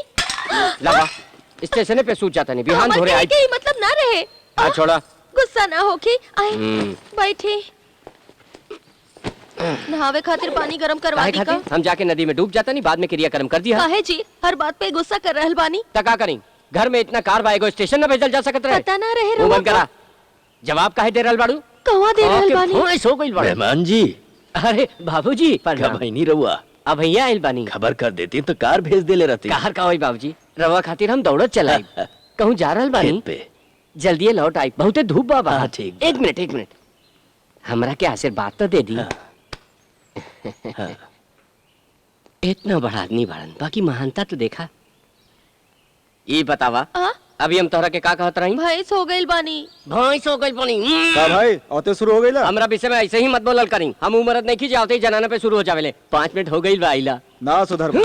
हमार बात रहुआ छोड़ी, सुन ले बानी पारा साइल बा। जैसे तू आइल बाड़ा वो आइल बा। हमरा और ओकरा अवल में फर्क नहीं के का? दामाद सीजन जैसे आवेला और चल जावेला, पोता पेड़ लेखा आवेला और जमीन में धस जाला। या फूफा जी कब आई नी? बस अब ही है। कितना दिन रहा? समर बाना 2-3 महीने रख के चल जाए। सॉरी भाभी तोर सगाई में ना आ पाईनी, लड़का तो चालू बाना। एकर हिसाब से कुन्ना हाँ ये बा पारस। एका इतना लम्हर एकरा भगले के बादे तो हर बिया भइल रहे। अच्छा भाई लैला के बाद पहला रात ना भइल। हाँ कितना पढ़ ले बड़ा बेटा? इतना सोच पढ़ाई पे लगाईता तो कोनो बढ़िया डिग्री तो मिलिए जाए। यही से एजुकेशन के नेगलेक्ट ना करे के चाहिए। नॉलेज इज डिवाइन, माने ज्ञान वाइन जैसन बा, जितना पिए बा उतने ज्यादा ताकत दी। ऐसे काहे खड़ा बड़ा? इंग्लिश ना जानेला? डिवाइन का माने वाइन या विस्की ना होला, होकर माने बा दैविक। ओहो आजकल एकर इहो मतलब होला का? हाँ ये मतलब का? चला की नहीं चली? चला ना बतावा तानी। ये लोग हमरा आंख मारे ले। तो हो एक बार मार द, ओही जे गिर जाइहन। एक बेर मरले रही तब्बे से पीछे बाड़े। उ लोग में से केहू पसंद बा का? फिर काहे आंख मारलू? जाने की चाहत रही उनका हम पसंद बानी के ना। उ लोग में से एगो हमरा से ब्याह करे के चाहता। कांग्रेचुलेशंस। तो अब हम का करी? जैसे बैजू के मरले रहा एक नियो के मारा। हम तो ये लोग के जन्मो ना करीला। उस सिगरेट पिए वाला के नाम बा जीत, ओकरा बगल वाला बा करिया सिन्हा, उ लड्डू के नाम बा शंभू। ऐसे काहे देख रहल बाड़ा तू? अब जान लेला ना उ लोग के बारे, मारा ना तू। ऐसे ही जाके मार दी? हम ऐसे ही मारे के नहीं की कहत। 10 रुपया आदमी का हिसाब से 30 रुपया देहब तोरा। 50 ठीक रही?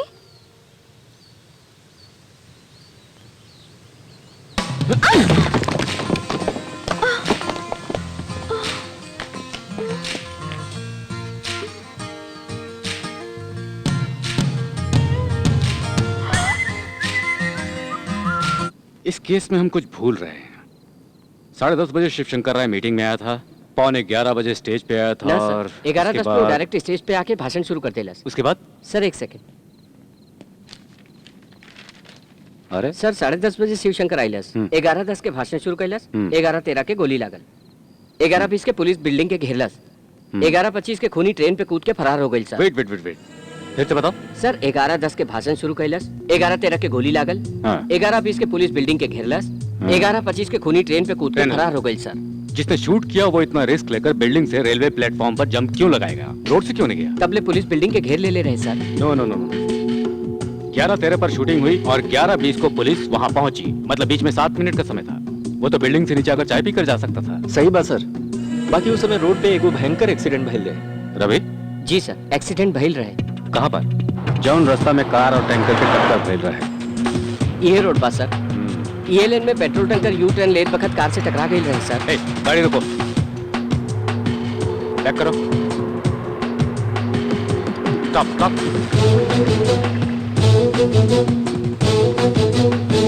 इस रोड पर हेवी व्हीकल्स ना आ सके इसलिए कॉर्पोरेशन ने यहाँ पर बैरिकेड की व्यवस्था की सर। ऊपर से काटा गया। शिवशंकर राय के मर्डर की पहली रात इस गली में पेट्रोल टैंकर किसने पार्क किया था जाकर पता करो। ओके सर। शकील, वो कार किस ट्रैवल एजेंसी की थी पता चला? उसे यहाँ ले। गुड इवनिंग सर, बेहतरीन बा। Good good good good job guys. Show him sir. सर ई कहता रहे हुए आदमी बा सर।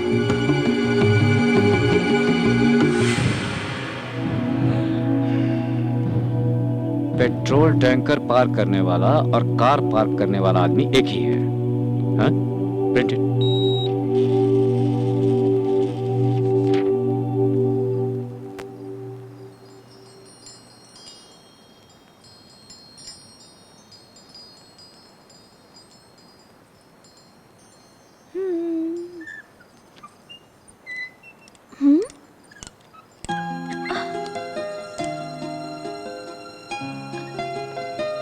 बंद करत आनी, हम बंद करत आनी, हम बंद करत आनी। Good night. Good night.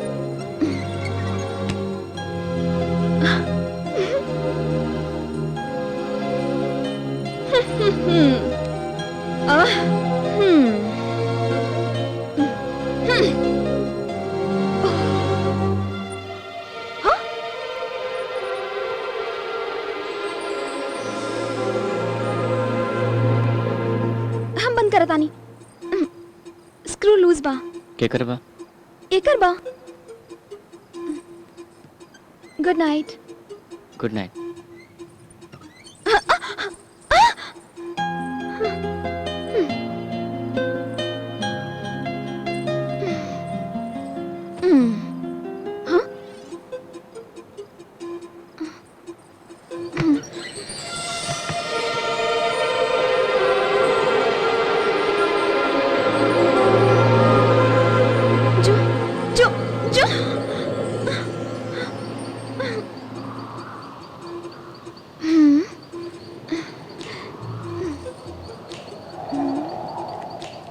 हमेशा खुलत रहेला, तकलीफ देवेला हमरा के। अब रहा बंद। ये इतना जल्दी सुत गई का? एकरा अंदर कौनो फीलिंग हैला ही नहीं खे। एकरा तो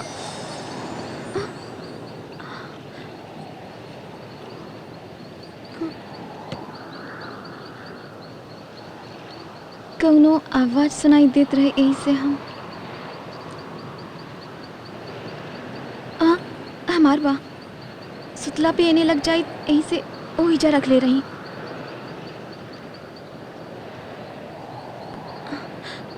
हवा ना आवत रहे यही से।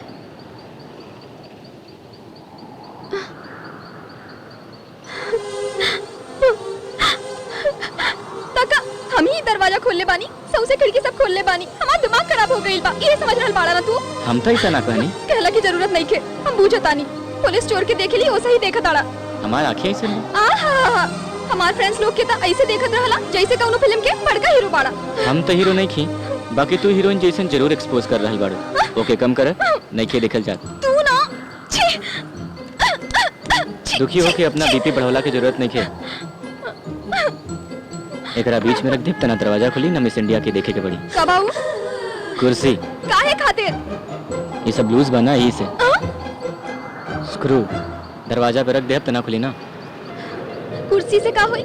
दूगो पतरा लाके ओके कील से ठोक दा तब ठीक रही। और यदि वो कम लागता तब होरे दादाजी के कह के दरवाजा निकलवा के एजा दीवार बनवावे के कह दा, तब तक हमारा चेहरा ना दिखी तारा। इतना रो रहल बानी बाकी एक को भी मनावे आइल बाड़ा। हमार बात सुनो नहीं दा, हमार कहला पे आइला की जरूरत नहीं के।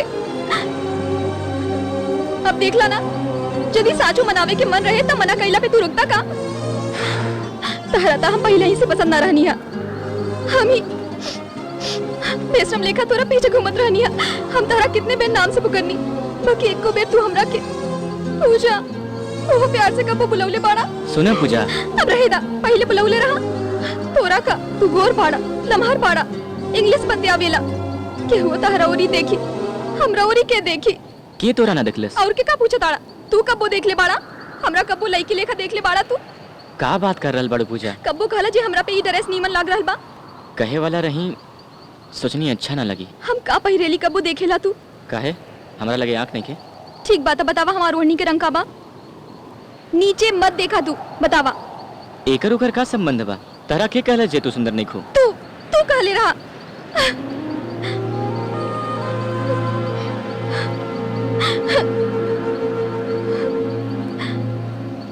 पूजा वो दिन तो वो हम दिन तू मजाक कइले रहा, बैसन मत कहिया। मजाक न कैले रही, सांच कहले रही। तू सुंदर बाड़ू तभी मालूम ना रहे। हम जैसन तब रही वैसने अबहियो बानी। बाकी हम नहीं की।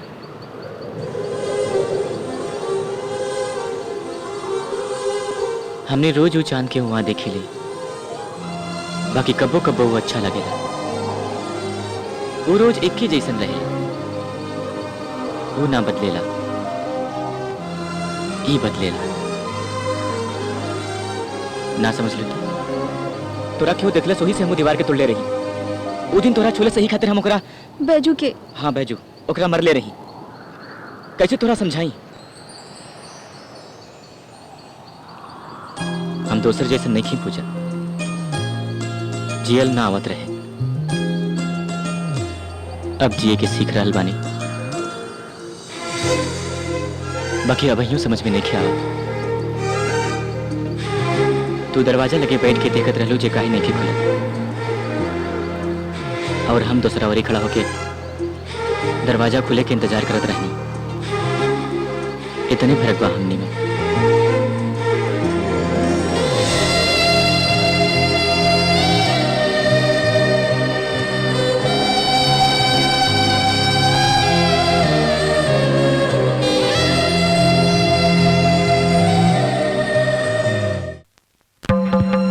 जी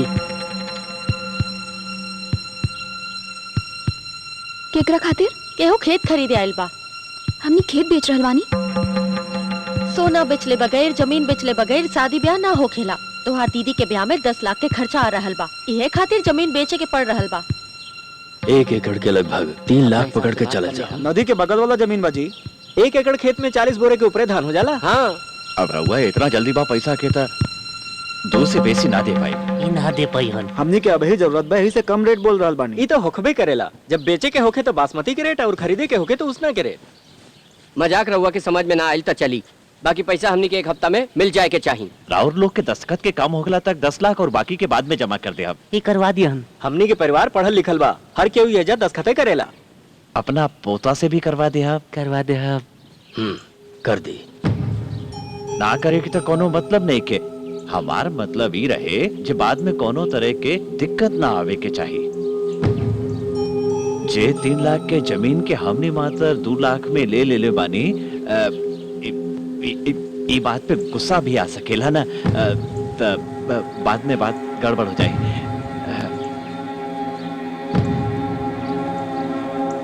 स्टैम्प पेपर खरीद लेनी।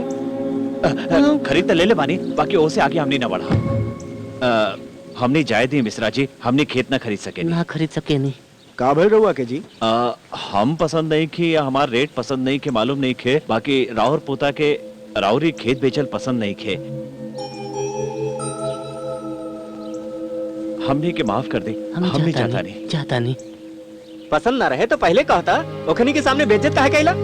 अब रउआ का सोच रहल बानी कि जब तक घर में रही लड़कियन के ब्याह तक उनकर जन्मदिनों न मना दी। पारस के अइला पे त्योहार मनैले रही ना, उहे यहाँ के आखिरी त्योहार रहल। अपना बात का भाई, जब अपना बने नहीं खे तो कुछ न हो सकेला।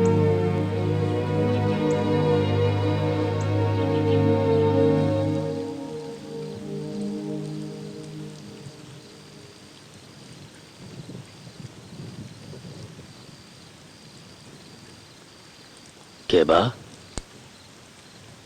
पारस,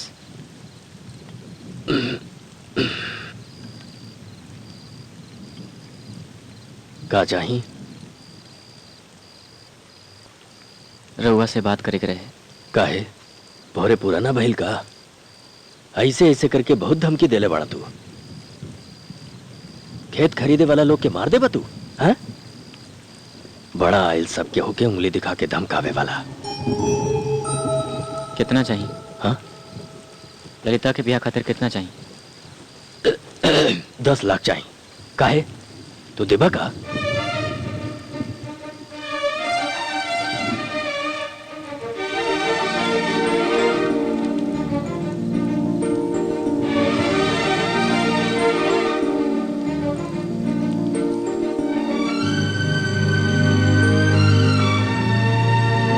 अब तक रहुआ जे खूनी है वो बहुत हो गई। अब खेतों के खोल हमारा गवारा नहीं की।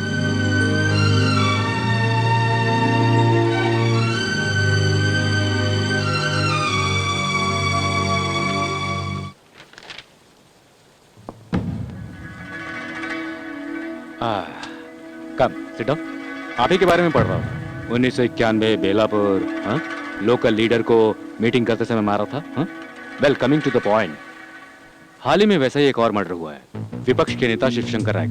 इस बारे में कोई हेल्प कर सकते हैं? प्रोफेशनल कैले बा। कैसे बोल सकते हैं?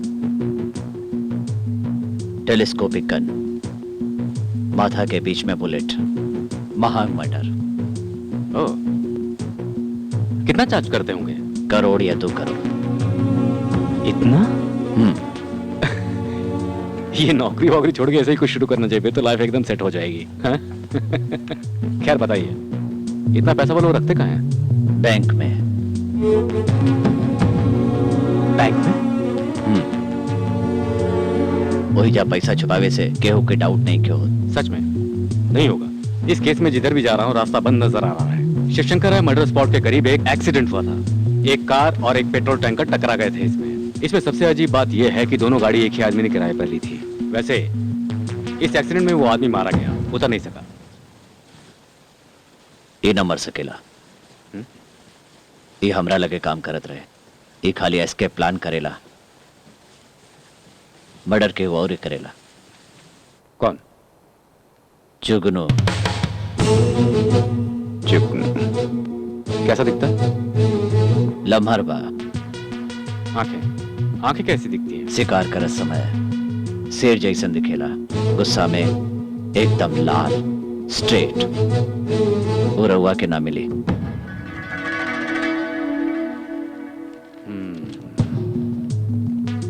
सभी जगहों पर ढूंढ लिया लेकिन एक जगह बच गई, banks. Let's search. Shivshankar Rai के मर्डर के 15 दिन पहले तक जितने भी नेशनलाइज्ड बैंक हैं उनमें 1 करोड़ या उससे ज्यादा अमाउंट किसी इंडिविजुअल अकाउंट में जमा हुआ, इस बात का पता लगाओ। सर, बैंक का लोग ऐसा इन्फॉर्मेशन ना देवेले। अरे तो रिश्वत दो। ऐसा कौन काम है जो उससे नहीं होता है? हा? Search search search.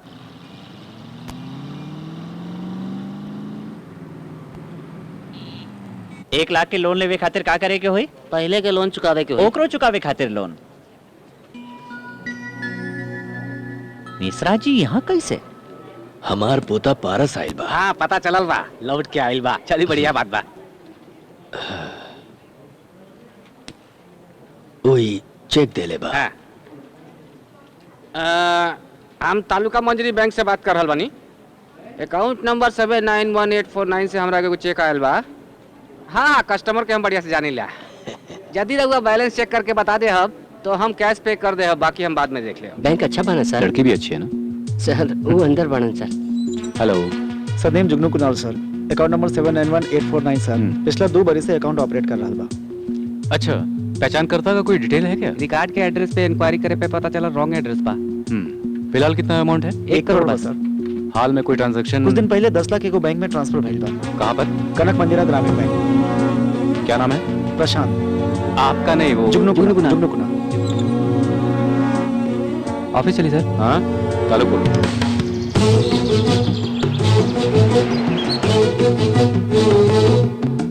Anjali Prasad from audit department. कब आनी सर? ये क्वेश्चन बेकार है, आपके सामने ही आया। आपने घड़ी में समय नहीं देखा? हमारा नाम देव जी बा सर। मैंने पूछा क्या? कहाँ चाहिए सर? इतनी देर में एक अच्छा सवाल किया। अकाउंट चेक करना है। ये 10 लाख का चेक किसका है? सत्यनारायण मिश्रा नाम के आदमी बड़न, पास के बैजूपुर गांव में रहेलन, उनकरे पता देले बा। नाम क्या है? पारस मिश्रा। पारस। 791849 जुगनू कुणाल। जुगनू कुणाल? फिर यहाँ पारस क्यों लिखा है? सिग्नेचर में इतना क्लियर ना दिखे सर, यही से पहचाने में।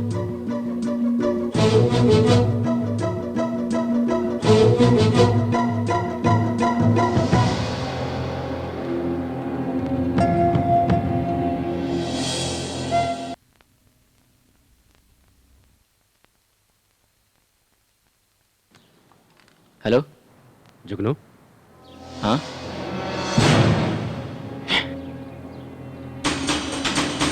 Yes, come on, move fast, come on, hold that side. Shakeel, you go that side. Okay sir. Ravi, you that side. Okay sir. Cover this area also. रवि, सर। तुम फर्स्ट फ्लोर पे चले जाओ, वहाँ से बैकयार्ड कवर। ओके। सॉरी मिश्रा जी, आपको दिक्कत हो रही है। कुछ मिला क्या? नहीं क्या सर? तो पीछे जाकर ढूंढो। मिश्रा जी, आपके घर में एक लड़का रहता है जो आपका पोता नहीं है। उसका नाम जुगनू, वो प्रोफेशनल किलर है। विपक्ष के नेता शिवशंकर राय के मर्डर में उसका नाम है। हाँ, ऐसा ही को टीवी के सामने आने को बोलो।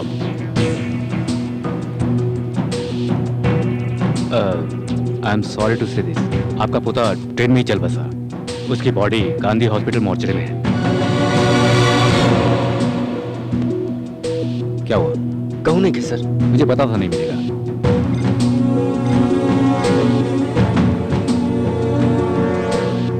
Come on, let's go.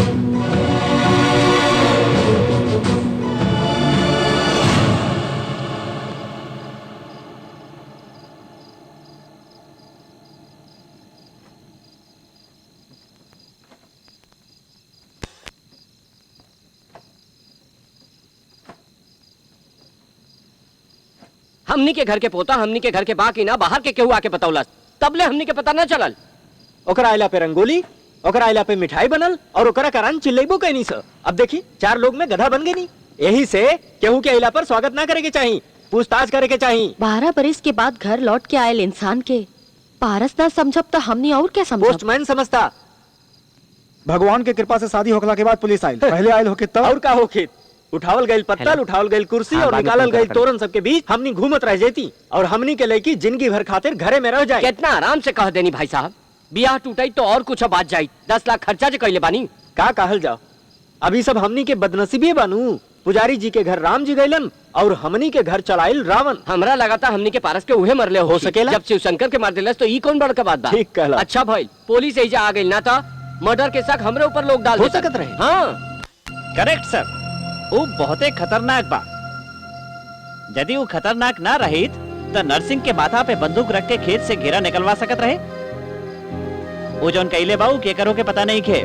राव लड़की के ब्याह में 10 लाख खर्चा भइल, रउआ खेत ना बेच ली, इस सब के गहना ना बेच ली और तो और हमार मिश्रा जी बैंक से लोन भी ना ले ले, तो फिर ये सब कैसे भइल? ऊ देला दादाजी के 10 लाख रुपया के चेक ऊ देला। कई बात के केहू के पता चलल ना चलल ना, और ऊपर से वो ऐसा दिखा रहल बा जैसे पूरा खर्चा रउए कैले होखे। ऐसे ओकरा खतरनाक कहले हम। हमेशा अंधेरे में रहे वाला पुजारी जी के घर में बिजली आयल, उनकर बेटी के ऑपरेशन हो गई और उनका घर में उजाला लौट आयल। ई सब खातिर पैसा कौन देले रहला? उहे दिहला। 3 लाख देले रहला, एकर गवाह हम बानी। का केहू के पता चलल? पुजारी जी के कम देखात बा, यही से ओकरा के राम समझ ले लेऊ। अरे वो राव जैसन समझदार थोड़ी ना बाड़े। रउआ के डराए की जरूरत नहीं खे, सच्चाई रउआ सबके सामने बा। बाकी वो यहाँ से जा चुकल बा।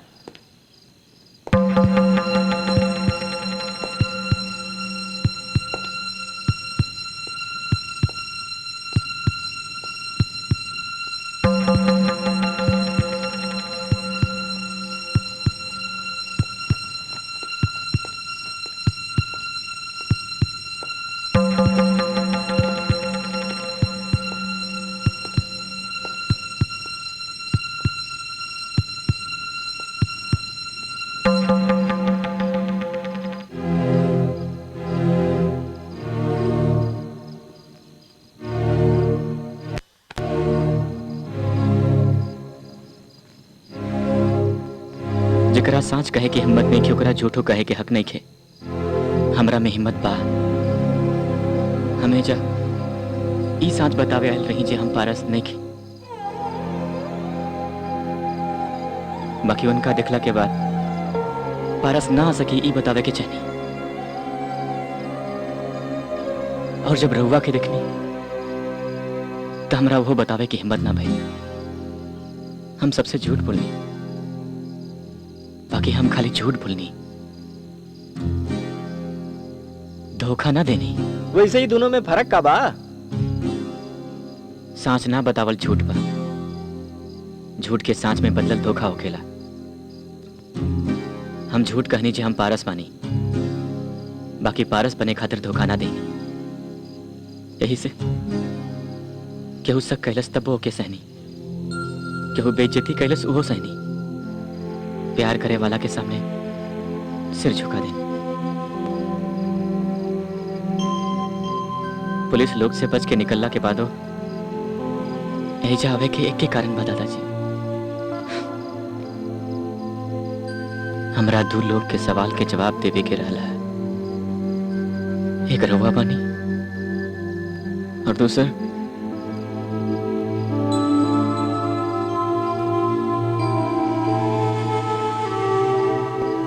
हमें नहीं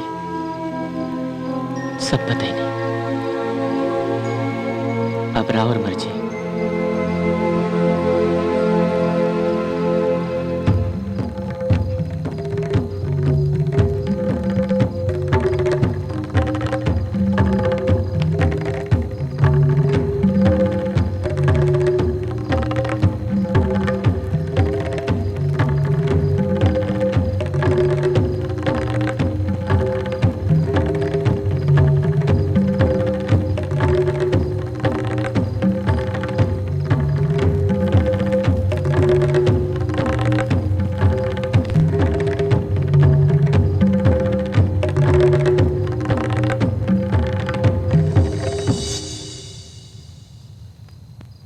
निचवा वो लोग तरह से अलग अलग सवाल पूछतन।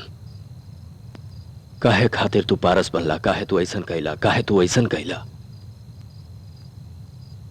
बाकी हम तारा से जौन सवाल पूछब ओकर जवाब देबा ना। हाँ, ट्रेन में पुलिस के हाथ भइल ओकर मौत के बाद अपना रास्ता भागला के बजाय तू ओकर घर ढूंढ इतना दूर काहे अइला। उनकर खेत मुसीबत में रहे, तू काहे बचौला। उनकर बेटी के बियाह रहल, तू काहे पैसा देला। तू बेइज्जती करत गइला, तू साथ गइला। हमरा लेखा बाई कुछ न कर सके वाला बुढ़ा के सामने सिर झुका के घुटना के बल काहे बैठला। काहे से कि तू हमार पारस बाड़ा, तू है हमार पारस बाड़ा। हम तारा से कुछ न पूछब। असल में तो जब तू नरसिंह जैसन आदमी के मजबूर कैला और जे दिन खेत में घेरा के हटवा देला तबे पूछे के चाहत रहे। 25 बरस की उम्र में 10 लाख के चेक दे रहा बड़ा, तब पूछे के चाहत रहे जे तू कौना काम कर रहा बड़ा। अब ना पूछ सकता नहीं, अब पूछे के हक नहीं खे।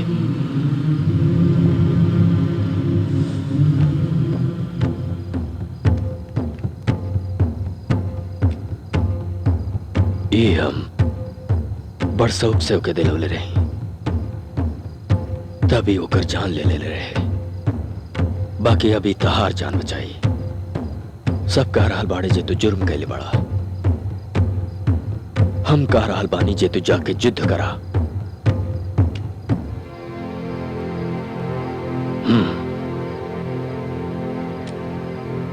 जो जीतिहा तो लौटैया,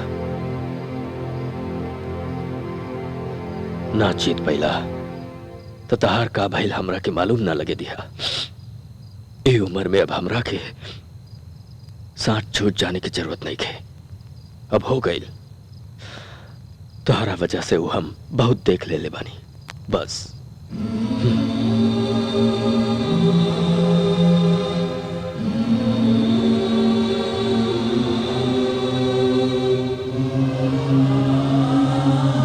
संभाल के।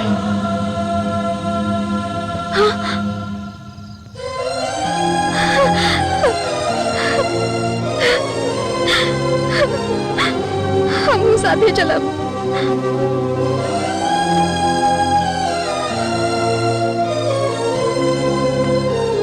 हम अकेला जाए।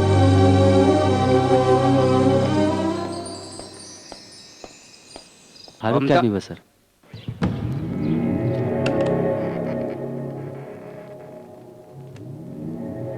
के बा?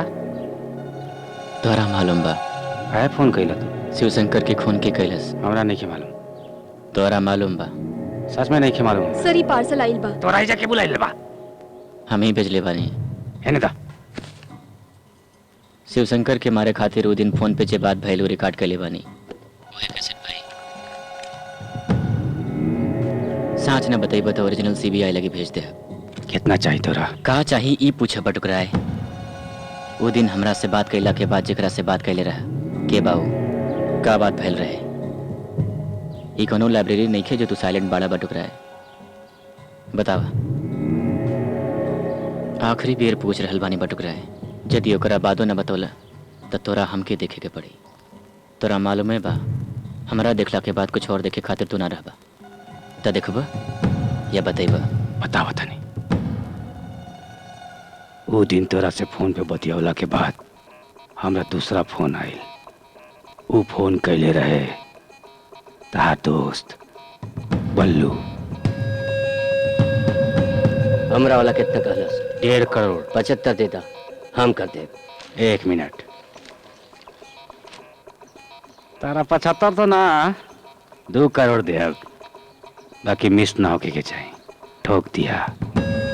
ऑफर पसंद बा तो 6 बजे गेस्ट हाउस आवा। ठीक बा।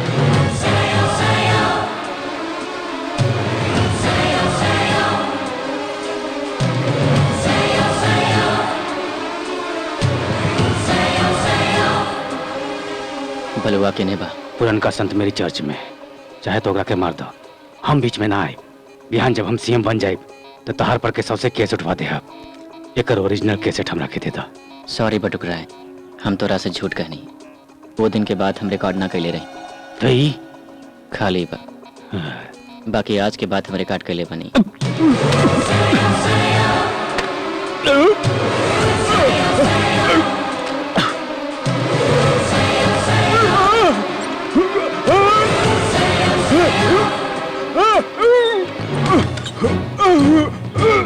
लोगों के बनी फोन डेट रहे। हाँ ठीक है, कर दिया। अरे कोई न जाने के हई बाटे हो एकर रूप कई। तो दुश्मन सबके बा भई सब मानेला। वो तूफान से टकराए, हे माटी में सबके मिलाए।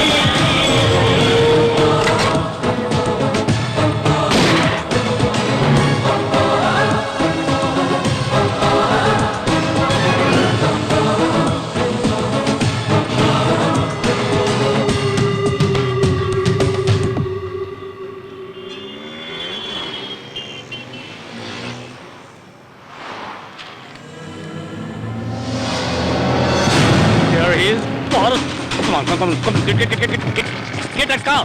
Come on.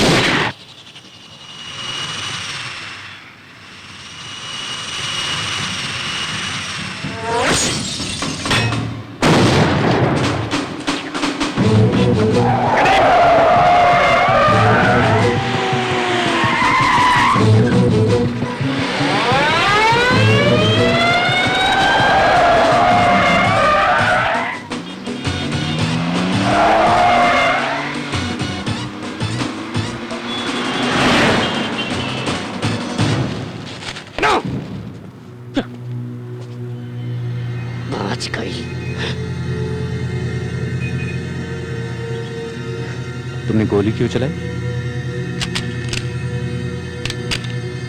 कितना लिए हो? हाउ मच?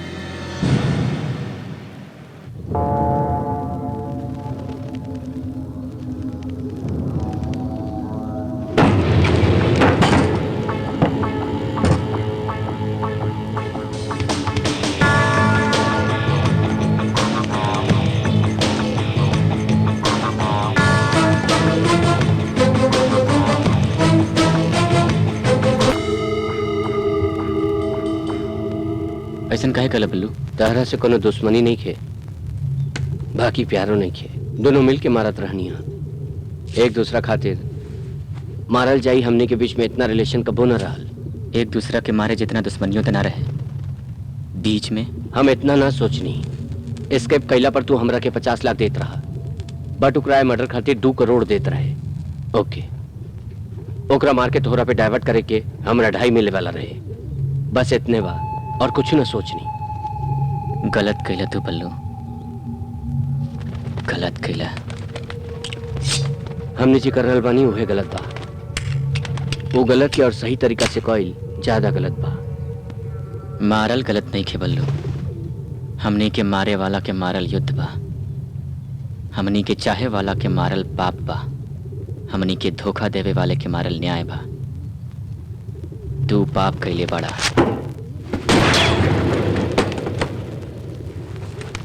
अब हम न्याय करब।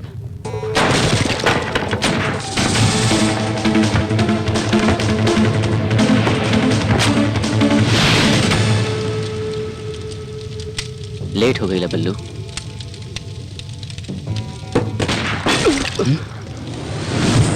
Come on, get them! Get them!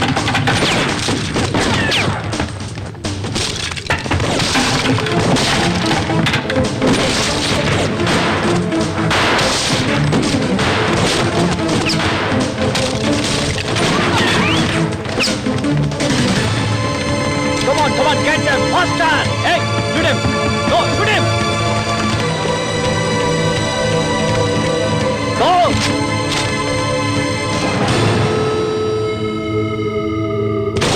Hey, shoot him!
जल्दबाजी कर देला।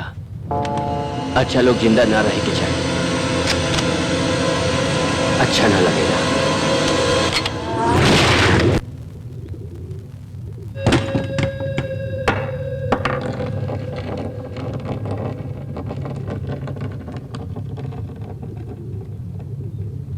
तहरा जैसा बुरा लोग के जिंदा न रह के चाहे बल्लू, भगवान के पसंद नहीं खे।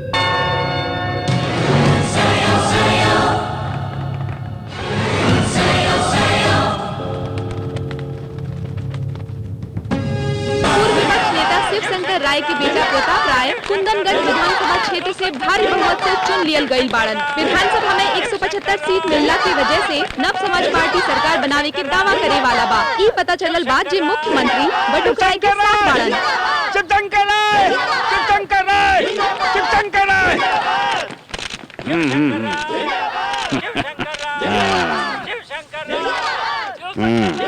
क्या सही तो रहा? होम रेवेन्यू या फाइनेंस? हमारे भैया के हत्यारा के फोटो चाहिए चाचा जी। और सीएम के शपथ लेते समय पीछे रास्ता में काट डाला गुस्सरव के। अभी सब काहे करल बबुआ? अभी तो एंजॉय करना। राउर केहू इंतजार कर रहल बा, सीबीआई से बा।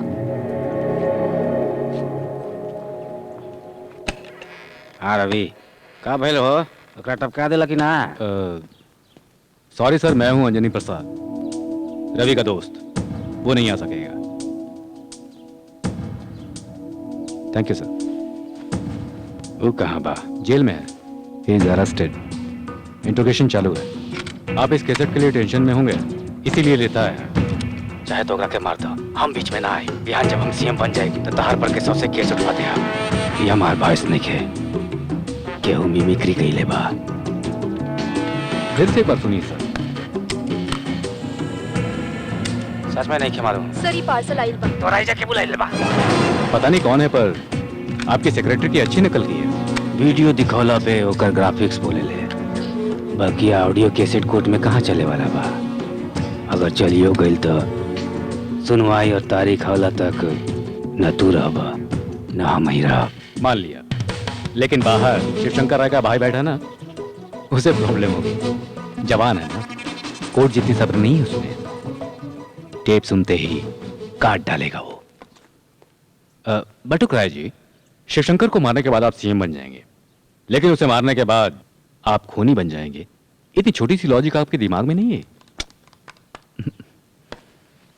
शिवशंकर राय! शिवशंकर राय! शिवशंकर राय! शिवशंकर राय! शिवशंकर राय! शिवशंकर राय! शिवशंकर राय! शिवशंकर राय!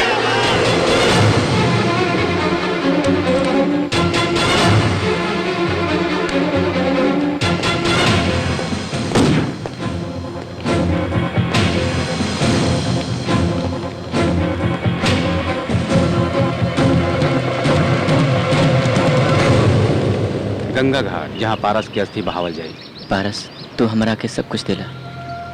घर, दादाजी, प्यार, सब कुछ।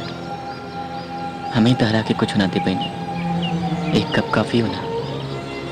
हम तहार नाम ले ले बानी, एक हाथे रोके बदनाम ना होके दे। इतने हम तोरा दे सकता नहीं।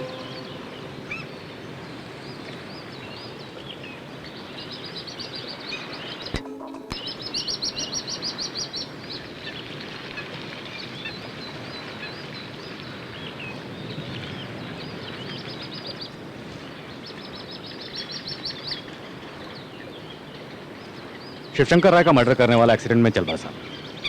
प्लान करने वाले ने सुसाइड कर लिया। अब इस केस में एक व्यक्ति बचा हुआ है, जुगनू।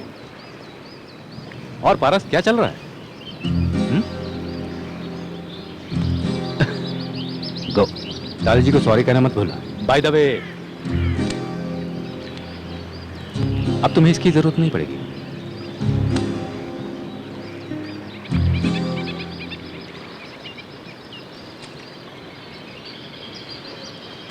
पारस अर्थात जुगनू, बैजूपुर, घरौरी।